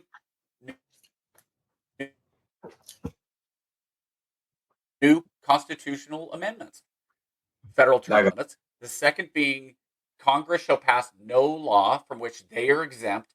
And the third one being any year that a federal budget is not passed by the legal date, whatever date that is, shall make every member of Congress ineligible for re-election for 4 years. You pass those three, what does that do to this country? So before we head out of here, you mentioned term limits, and I gotta bring it up. So the argument for the third term is that because the POTUS is the only elected official who has term limits and no other official has term limits, then his term limits is unconstitutional. So they should be able Except to. it's in the Constitution now. So. Which is bananas. But see, again, that goes back to pushing the limits of what I can and can't get away with. Like, they know it's in the Constitution. I know they know. That's the thing that pisses me off. I know they know. But it's a great sound. Isn't there a better argument? And I don't know. I'd have to go read what the exact wording is. But isn't the better argument to say, well, the Constitution says you can only be elected for 2 terms, and I haven't been elected for 2 terms. I was elected for 1, and now I'm elected for a different one, and so my time starts. To me, at least that's a more clever argument. I don't know. Maybe the Constitution is pretty clear. I think it's pretty clear regardless. He's not going to. But Liberty, I'm going to disagree with you. I used to believe the same thing. I used to think term limits, hey, every election is a term limit. But I think that the way the media works, the manipulation and the powers that be between the Republicans and the Democrats, and the uneducation, miseducation, de-education, non-education of the voting public makes it impossible to have a well-informed electorate. And so unless you're going to put litmus tests in, and the problem with that, or not even litmus tests, but general knowledge tests in place, and people will say, well, that's disenfranchising for poor people or whatever, which is kind of funny because it's like, I want to disenfranchise stupid people. Let's be honest. I don't want stupid people voting, but they're going to, because that's their right. And so whether I want it or not, like if somebody can't tell me how many Supreme Court justices there are, not their names, just how many. Like, I think there's some very basic questions that should be involved. You would eliminate 60% of voters who are eligible for voting. Cool. I mean, we should come up with our civics test. The most basic. How many branches of government are there? How many members of the Supreme Court are there? Let's see. How many states are there? Hey, have you seen those man on the street interviews? Oh yeah. But they take the worst. They purposely do the worst ones. You know. They probably interview 100 people. I'm sure they do. It's just hilarious, though. I'm just they are imagining. Yeah, I'm just imagining. Liberty, absolutely. They could not pass that test. But I'm not even saying pass the citizen test. That's not even what I'm talking about. I'm talking about just the bare basic civics question. Well, the ones, and you don't have to score 100. But let's say 10 questions. And again, things like how many branches of government are there? And maybe one of them is you get lucky and name one of them. And maybe you even make it stupid. Like question 1 is how many branches of government are there? And the second one, name one of the 3 branches of government. Let me ask you a question. If right now you are required to go renew your driving test after 5 years, how many people do you believe will be able to pass the driving test? Renewed. On percentage base. If they knew, okay, well, no, they didn't know. They had to. No, they didn't know. So you're no studying based off of experience, based off of your driving experience. So you've driven 5 years, and then they just randomly call you up and say, "Hey, you got 3 days to come renew your driver's test, or we're taking your license from you." How many people? 20% to be extremely optimistic. That's your voting block. Well, here's the thing. But remember, you're voting. Well, and the reason I say that, though, is because you also, a large number of drivers are over 60 years old and haven't taken a driver's test and the driver's test has changed.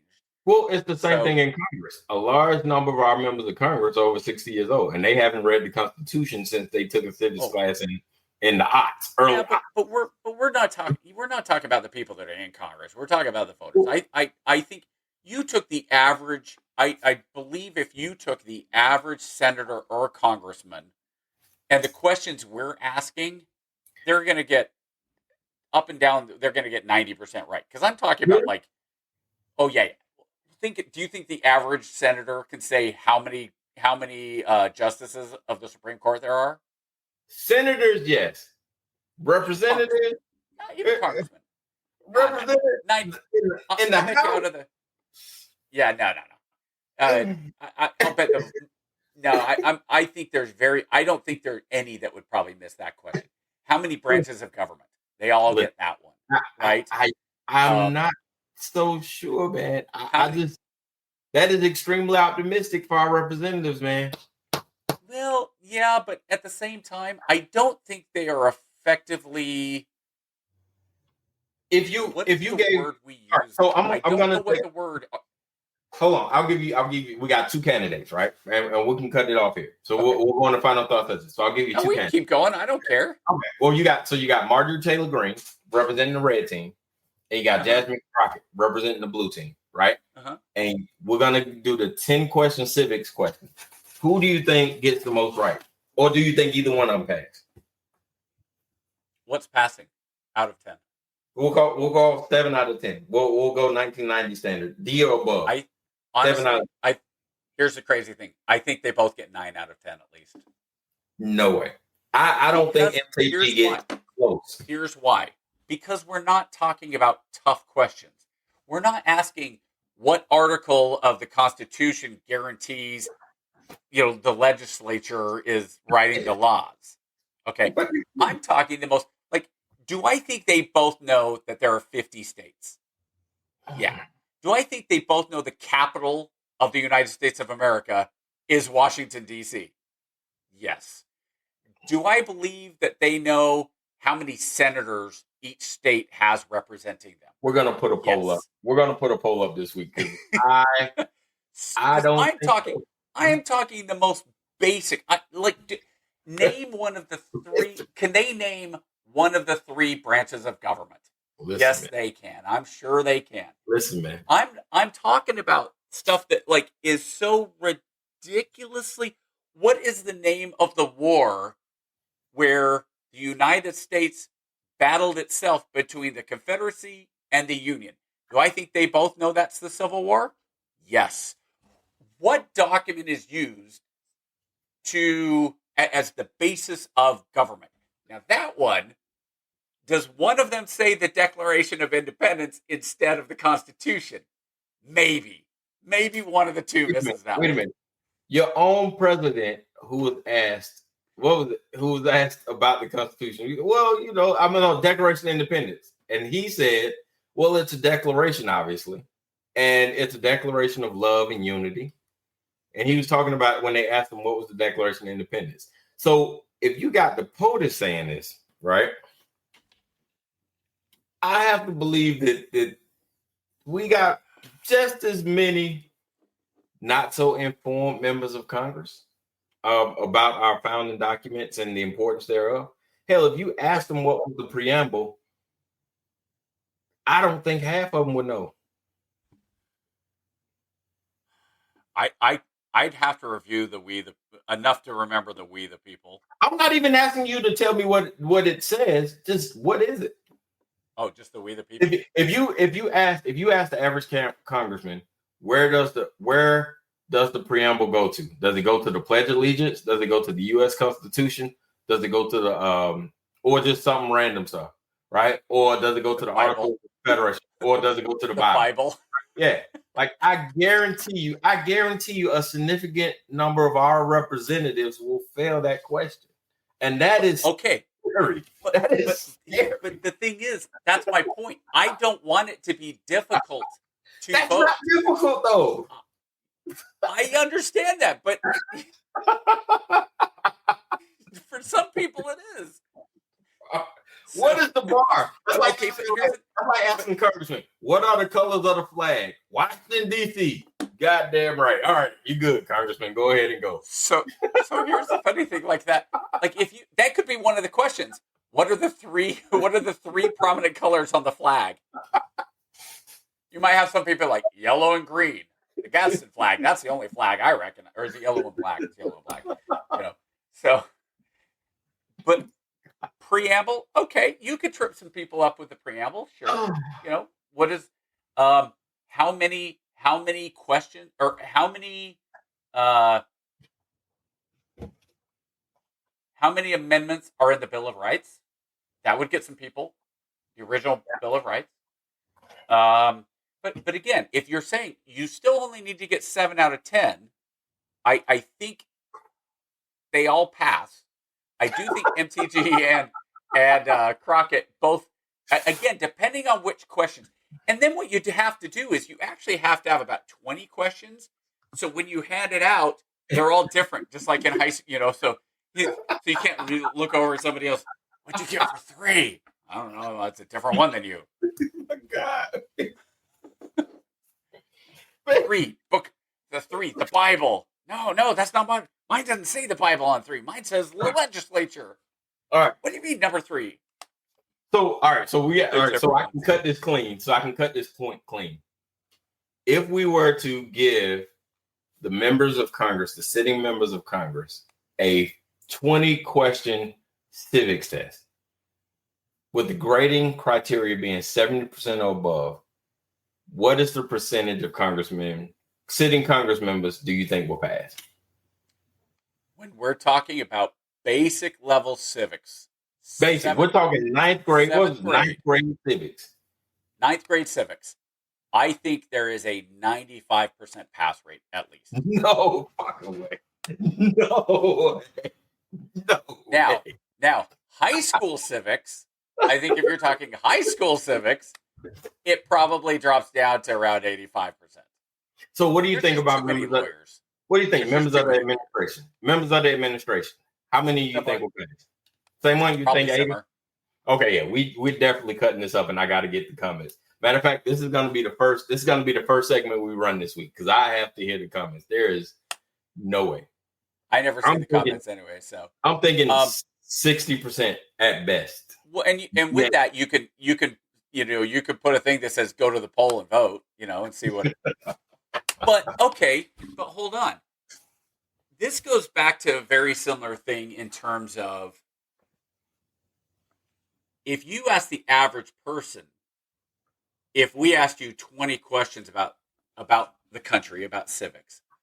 First of all, how many people don't even know what civics is? Right. But if you were to say, we're going to ask you 20 questions, what would the average person?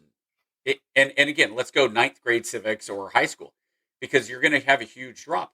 Because I don't think even 9th graders, I think if you had 9th grade civics questions for 9th graders, they do better than the average American because hopefully they've been studying it that year. Well, but the further you get away from a civics class, it's like anything, you forget about it. Unless you're somebody who likes politics.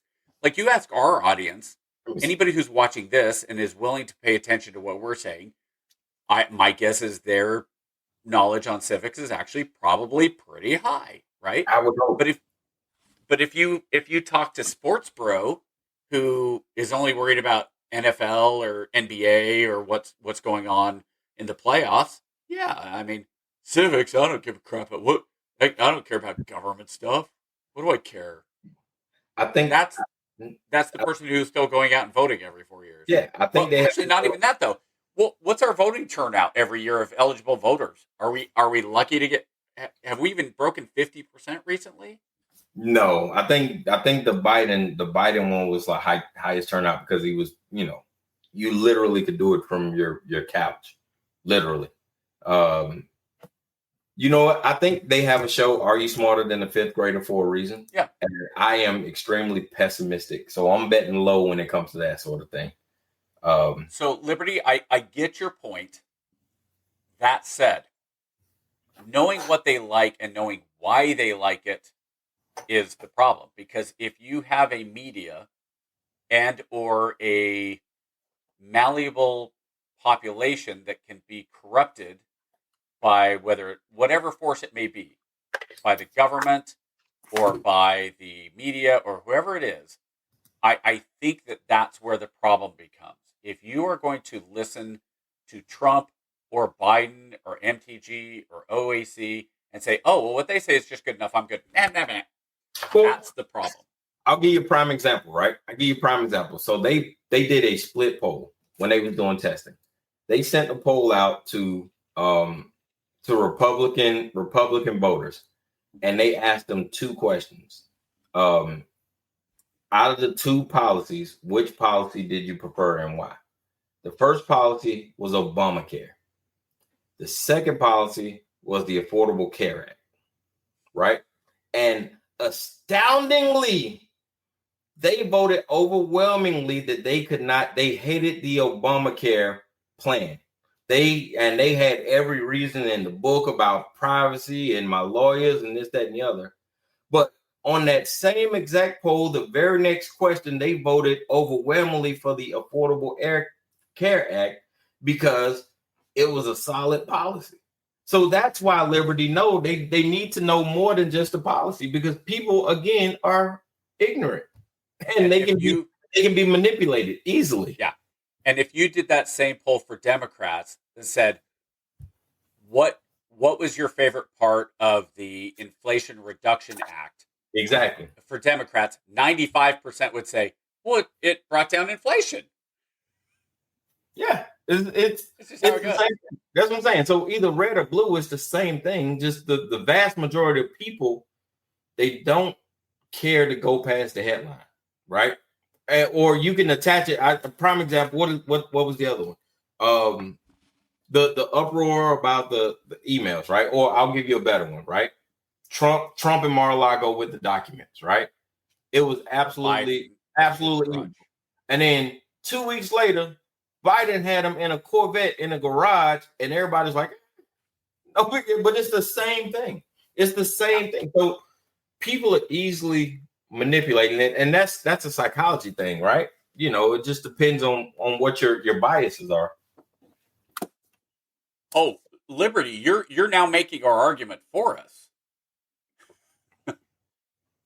The information that they get, if it's not if kids are out of school, I would argue at least 90% of kids do not read a book after high school. I defend the right of people to remain stupid as well, but I don't want them voting. They affect the rest of us though with their voting. Yeah. But you know what? The cool thing about it, I found out. You know what's really cool about that is that's how America. One of my kids tapping on the window. No, you're good. You're good. That's how America always has been, right? So, matter of fact, what was the election cycle when David Crockett was getting elected into the Senate out of Tennessee? They did the exact similar thing, right? So a lot of this was the exact same way, right? But they used newspapers, and people were sending in comments and all this other stuff the exact same way that we're doing digitally, and it just showed that it just showed the majority of the country. If you don't recognize the name, or if you don't recognize the policy that your favorite politician has associated the name with, you don't give two shits about it, right? So it's not unique what we're going through. It just, I guess, with the access, we're able to see it more abundantly, right? Like America has always been dumb. We've always been misinformed or easily manipulated. Americans have when it comes to voting. So I think there's a little bit difference here. Because in the 1700s and 1800s, the problem was there weren't enough schools and there weren't enough kids going to school and getting formal educations because of the agrarian style of America, some of those. Fair enough. So those that went to school got a pretty decent education, more classical education. 20th century rolls around. There you go. Low, right. Right. Then you roll around into the 20th century, and this is when the public school system starts coming into play, and they start making it basically some of the, well, I mean, it was social engineering by a lot of the mega, the Rockefellers, and I'm not saying Rockefeller himself, but because I'm not sure, Yeah. but Rockefeller, Chase, Ford, all those guys, and they were basically saying we need workers, so we're going to educate them just well enough to be able to read an instruction manual, so then go work in the factories. So until we get to the point where education becomes a priority, and I don't know if that will ever happen. I don't know. It's amazing to me. I talk to my kids about this, that they don't like to read, and they don't like to read books. And, my youngest, she does TikTok or whatever. And the amazing thing is, like, if you're a boomer or you're a Gen Xer, you look at this and you go, this is the most incredible thing in the history of humanity. This little device is more revolutionary than airplanes, than nuclear power, than fire. Like, really, this is it. This is the pinnacle of human evolution where we're at, and human knowledge.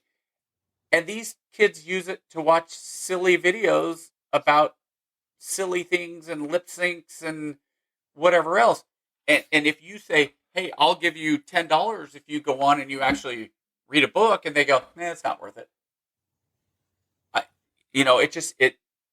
It's such a disconnect. And when idiocracy becomes the reality of whether it's the United States or whatever, I don't know if it'll quite get that bad, because by then we'll be under the Japanese overlords who actually are still worried about education. Yeah, I want to bring this up. So I left it up for a reason. So Liberty, when he was talking about, in rural areas with low literacy rates, Crockett's legend being passed around like folklore is the exact same thing that AI is doing, and deep fake manipulation. It's the same thing, right? It is the same thing. And I'll give you a prime example, right? People will say, oh, well, Biden was good for the economy. Eventually, sure, there are some things that could be manipulated. Or they'll say, or I'll give you the immigration issue, right? Oh, immigration, this, that, and the other. But then you tell them, well, President 44 deported more people than Trump and Biden combined. And they'd be like, oh, well, I didn't know that, right? So it's the same thing. There's a difference. We have access. We have access now to more knowledge than at any other time in human history. Yet we are the most ignorant. I think we are at the precipice of being the most ignorant society in human history. And I don't think that's a coincidence. I think it's by design. And I said this before with the racist diatribe, right? Like, they used to have this racist trope that came out in the 90s. We used to hear it a lot. And I think I told you about it before. Is if you wanted to hide anything from a nigga, put it in a book, right? And I think just like, yeah, you can't say that. I got this part. So I think just like with that, just like with crack, it spilled over into society's mainstream. What was once meant for a certain segment, right? Our poorest and our uneducated, has now spilled over into the mainstream. And now it is normal to be uneducated. It is normal to be loud and wrong, or loud and misinformed, than to be quiet and knowledgeable. So, but yeah, I talked a lot, man. Go ahead. Okay, no, that's fine, because I want to talk about Thad's point and then keep going through. Yep. And Liberty's last point. Okay. Thad said, we place a value in everything but education. We punish people for becoming educated in this country. I don't know if punished is the right word. I think mocked might be the right word. But that's been going on for a long, long time. Because when you have the kids going out in public schools, those kids who excelled were called bookworms. They were called eggheads. They were, oh, look at that nerd. This happened to me back in the, I was growing up in the 80s. And, oh, what a nerd. Oh, he's just a total, he'll look at him. he does his tests and get A's on everything. What a nerd. And then you had, and the ironic thing is then you had a movie like Revenge of the Nerds come out, and suddenly it was like, maybe it's okay to be a nerd, right? Get out of my head, man. The nerds, hey, look at the end of the movie. The nerd got the girl. Right? So there's this whole turnaround. And you started seeing the jocks kind of as the big meathead idiots. But ironically, most jocks do actually pretty well in school. So it's this kind of this idea, this stereotyping that happens. But Liberty, as far as by design or conspiracy, the fact that people or the fact that people are lazier now, I do think originally, again, I do think it was by design to some degree, because those people that were funding a lot of the education initiatives in this country were the very large, powerful men that ran factories and things that you need to have a certain level of, I don't want to say stupidity, because that's not the right word. You have to have apathy. You have to have a certain level of apathy to be able to take a nut and put it onto a post and repeat 5,000 times a day, because your job is to put the gears onto the gearbox, and that is your job, and you have to do that 5,000 times a day. If you don't have a level of apathy, you're going, what am I doing? This is the dumbest thing ever. But here's the funny thing. I've been making this argument now for almost 20 years. We are all now George Jetson. Do you remember what George Jetson's job at Spacely Sprockets was on the Jetsons? He pressed a button. That was his job. What is the service industry now? It's pressing a button. You go online and you are pressing buttons, or you're a bank teller and you press buttons, or whatever. We are a service industry driven country that has got away from building things and doing things, ironically, from doing the sprocket to pressing buttons. But it's the same idea. So I think that it did come off of that. But now, Liberty, yes, you're absolutely right. And that's a whole nother thing we've talked about. I think some of our upcoming guests, we've got a guest that's coming up in the next 2 months. We're going to be talking about schools and how schools are failing, and anti-intellectualism. I've started reading a book that she brought up. We've talked to her, and we're going to bring it. The idea of Liberty, they want to work less, part-time work. They want their ideas respected. Here's the problem. That's not even what they want. They want to be able to become rich and famous because they made funny videos. Yep. And when you have an unrealistic expectation of, I'm going to become an influencer and I'm going to make money because I can create, and you see it. There are people who do this. Mr. Beast, I think we all know who Mr. Beast is. I read a report that Mr. Beast was offered $1 billion for his channels and his content, and to continue to $1 billion. And he turned it down, and that was the right move. Who broke it down and said, with how much he's making, he shouldn't sell it because this is what he does. But for every one Mr. Beast, there's 1,000 guys like KG and I who do podcasts that aren't going to go anywhere. KG and I really don't do this because it's like, oh, we're gonna be big, we're gonna get big, and we're gonna get a big audience, and we're gonna start making money, we're gonna be able to retire. For us, like KG and I, my wife has said, why do you do that? You guys don't make any money on it, blah, blah, blah. I say, it's not about money. This guarantees that I can talk to my friend for an hour or two every week. And so this started off as us just BSing over lunches, and it's evolved into us being able to talk online the same way as we did in lunches. And we think can be interesting. It's interesting for us, so maybe other people find it interesting. So, yeah, AI is going to do a lot of this stuff. AI is going to, Grok, you can make music on some of this AI stuff that sounds... China's kicking our ass in content production anyway, right? Like, that's... Yeah. We are... AI will never be able to sit down and have a discussion that, to me, I don't think, though. I don't think AI will be able to sit down and have an off the cuff discussion in a way that is interesting enough to keep it involved. But I could be wrong, because I've had some discussions with Grok recently and tried to trip up the AI, and I've been able to get AI to contradict itself, and then suddenly it goes, "Oh, you're right to point out the contradiction." It's like, yeah, because the algorithm tells you to do that, right? China's not way smarter than us. China just has way more people. That's And what so Vivek got in trouble for. That's what got him kicked out of Doge. yeah.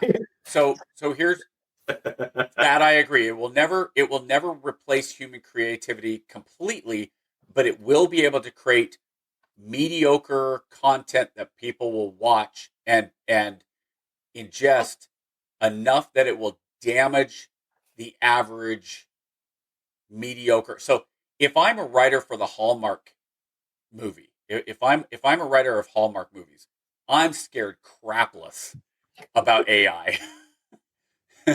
Because if I go in and say, "Hey AI, write me a script, go back and read all the scripts from Hallmark Hallmark movies over the last 20 years, and write me a script about a young girl in a small town that does this, this, and this," and kind of just put it in, and it'll spit out a very generic, and somebody will produce it, because you already see Hallmark making the movies like that. True comedy and truly interesting movies, are you going to have a AI be able to do what Christopher Nolan does? No. Are you going to be able to have them do what Larry David does? No. Are you going to have an AI late night host that is basically Space Ghost? Yeah, you will, and people will watch it. Was that Gene Simmons that talked about? I think Gene Simmons had an issue with that a while. Like, he said something to the effect of, people are afraid to suck, right? And that's what drives a lot of this AI. Like, back in the day, you had to like get some friends and like, get booed off of talent shows in high school, and get booed out of a couple of bars and play crappy music in your garage for a couple of years before you got to that point. But now everything is so instant gratification. People don't want to go through that sucky phase, right? And I think we're a product of that on our own, because we kind of steamrolled it as a society with shows like American Idol and this, that, and the other. We give the illusion of overnight success, but the reality is it takes years of hard work to become an overnight success, right? Like, and that's where people, not only in entertainment, but people are realizing that in schools too. Like, yo, nobody wants to put in the work to learn, right? They want to micro learn. They want to do everything in micro doses. What's the most bang I can put in the least amount of time? Yeah. Why do I need to know? Why do I need to know? I've got it all right here. Yeah. And it just, I don't know, man. I think we're past the tipping point of changing. Maybe. I hope not. Well, we again, like I said, history with its indicators. In the 80s, right? We had a president out of California who was a governor who had an issue with an educated African American populace, right? So his solution to that was to raise the prices of schools, right? And I think that was the creation of our friends Fannie and Freddie, right? Who, with the privatization of student loans, and that's when you see that huge boom in tuition. So we got but then you had W come in and do No Child Left Behind. So, well, I mean, again too, but that was No Child Left Behind with the addition of cutting out the service courses, which led to creative thinking and entrepreneurship, right? It was No Child Left Behind, but at the same time, we're taking out your shop, we're taking your music class, we're taking out. Oh, for sure. Liberty, it probably didn't even take a minute. However long it took you to write in the prompt, it probably took AI half a second to actually create music. So, but yeah. I think that Thad's point is right, in that whatever AI can do, it can't do creativity better than a human. I think that's kind of the big thing. Now we dumb ourselves down to a large degree because I've always argued with things like American Idol. Okay, who wins American Idol? For the most part, there is some talent, they can sing for the most part, right? But do you think Bob Dylan could have won American Idol? No, Of course not. Tom Petty? no, of course not. There are some, like, does Olivia Newton-John win American Idol? Absolutely. Does Bruce Springsteen win American Idol? No. Not a chance. But then again, we also have transgenders that are winning women's pageants. We have shall we say, gravitationally blessed women that are now in beauty pageants. Look, personally, I think a beauty pageant should be good-looking people. Beauty, yeah, It's a beauty pageant. Yeah, you should be natural. Like, you shouldn't be able to do. See, and that's, you know what, man. I don't know if we got no time for that. And people might get mad at me and say, "How dare you say that? It's about looks." It's a beauty pageant. The whole point. Now, if you want to have just a pageant for the most talented. Look, I'm gonna. Okay. So when I went on my mission in Taiwan, there was a sister missionary, and if this gets back to her, sorry, Sister Ramirez, who I did not. I thought Sister Ramirez had a lot of. Sister Ramirez and I did not see eye to eye on a lot of things. Okay.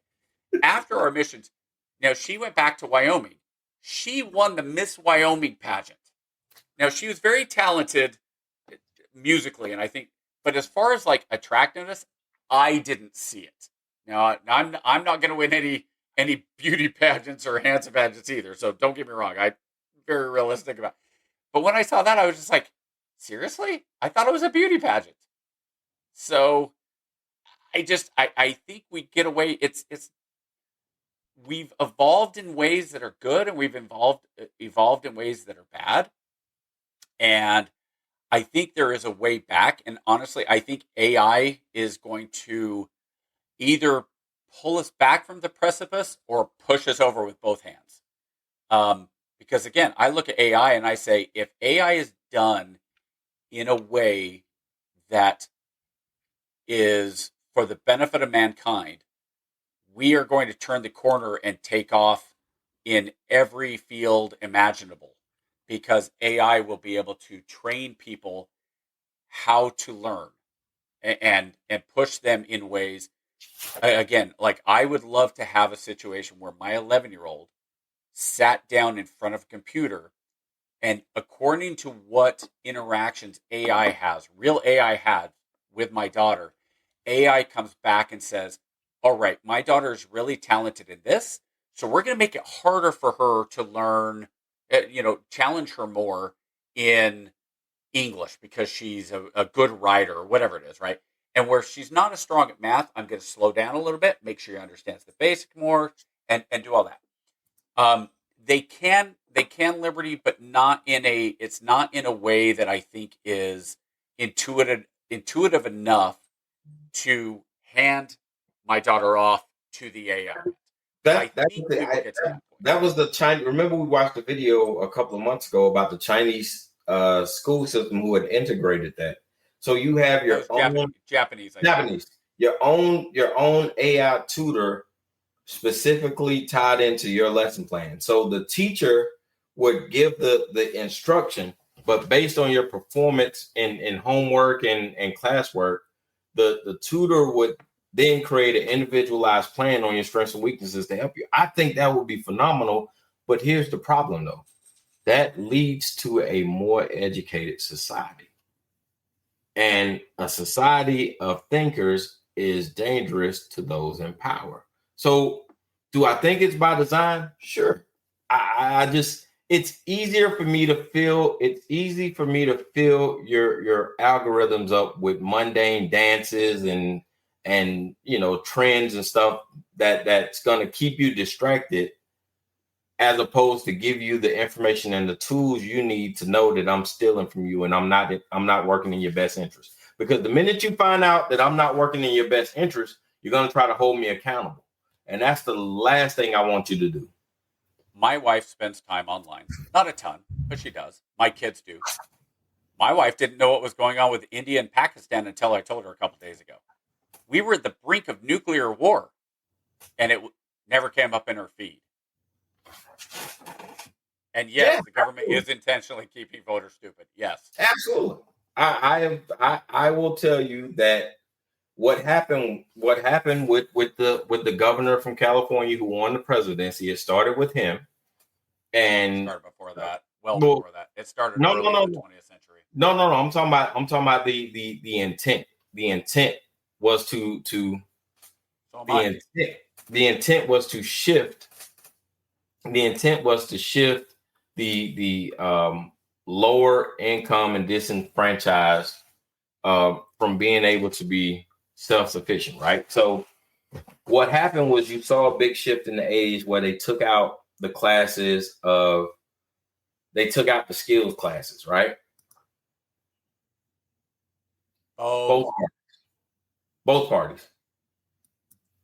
So they took out the skills and entrepreneurial classes, right? Because I think we kind of talked about this with Du Bois and Washington, right? Where one says, "Hey, man, as long as you have a skill, you're useful." And then Du Bois was like, "Nah, go to college, get an education, and then you'll be more useful," right? So we kind of saw that. We kind of saw that playing out. Yeah, that's what I'm saying. That we kind of saw that playing out. So what happened is they got rid of the auto shops, they got rid of the home ecs, they got rid of all the service-based classes, right? And they filled it with all this, mundane stuff that's crazy, right? And then they allowed the students to rack up all this debt, getting these degrees and stuff that holds no quantifiable value, right? And over time, it just amplified, right? So it started in the '80s. You had this kind of resurgence in the '90s where you had this focus shift from being a self-sufficient individual to go to college, get an education, right? So society shifted. And then in the '90s, everybody got degrees and they had all kinds of weird degrees in philosophical arts. And I got a degree in 13th century painting and all this other stuff, right? And then as that became more lucrative, people started to see it as a business opportunity, right? So then they realized that, hey, if I keep offering you degrees and I keep raising the requirements, I can keep getting money because you're going to have to keep getting loans to pay for college. So yeah, I do believe it's all by design. And if I got to go get my tinfoil hat, I will absolutely go get my tinfoil hat. But I am convinced the government wants to keep us stupid. I will say the pendulum is swinging back to a degree, at least here in Georgia. There are opportunities for, and in Texas too. It is, yeah. Construction is a class you can take. You can specialize in construction. Yep. You could do cosmetology. Yep. Here, I've seen shop here is actually one of the classes had a firefighter. They could go in and they were voluntary firefighters and they could get some different. So it's kind of swinging back where college degrees now are not necessarily the end all be all.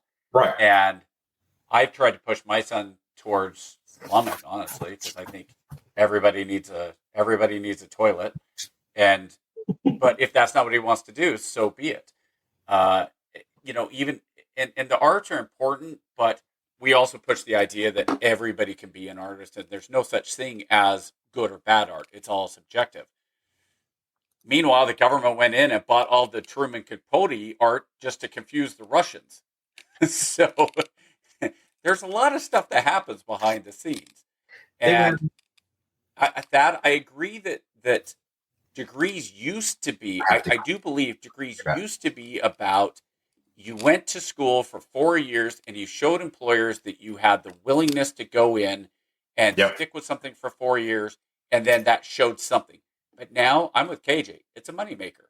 And you have professors that go in and they check the box, and as long as they get their really pretty solid paycheck without having to do too much, especially once they get tenure, then they can do whatever they want. And there's some legitimate pushback for that. And so I think I'll go last. I'll go last word for me.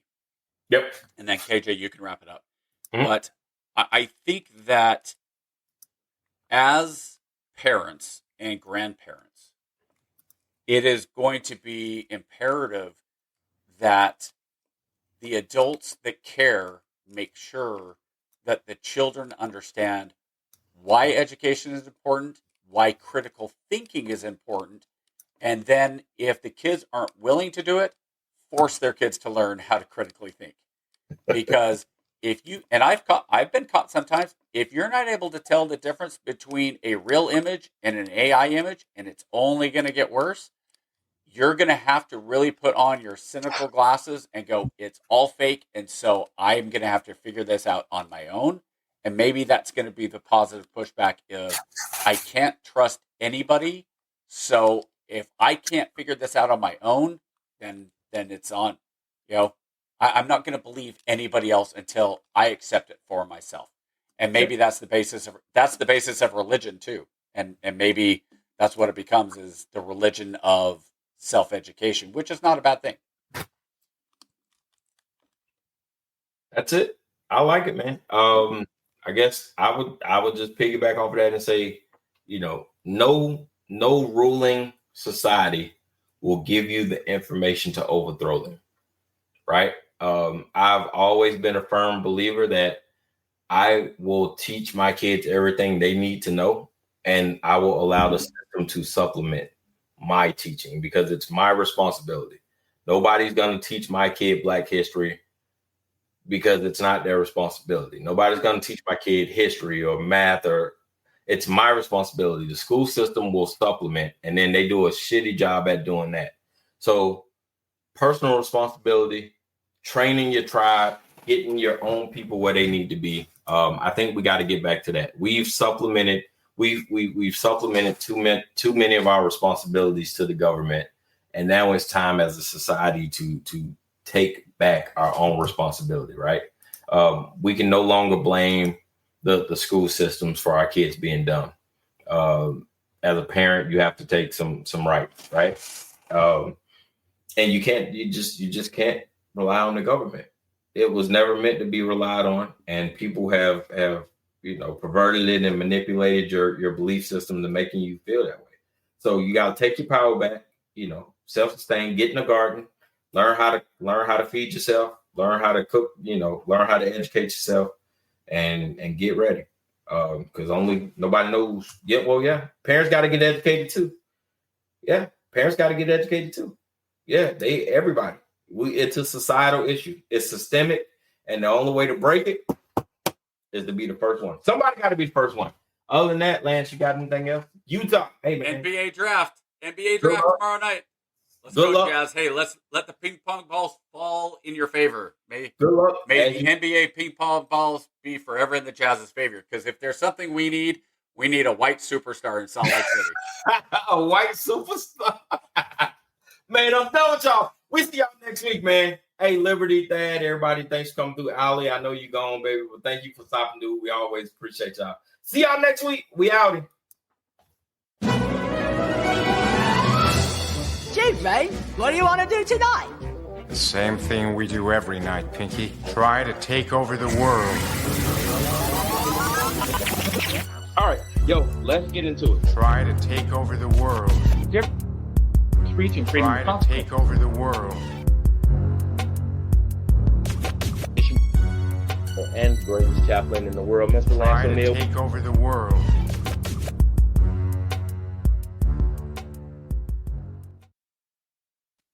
Yo.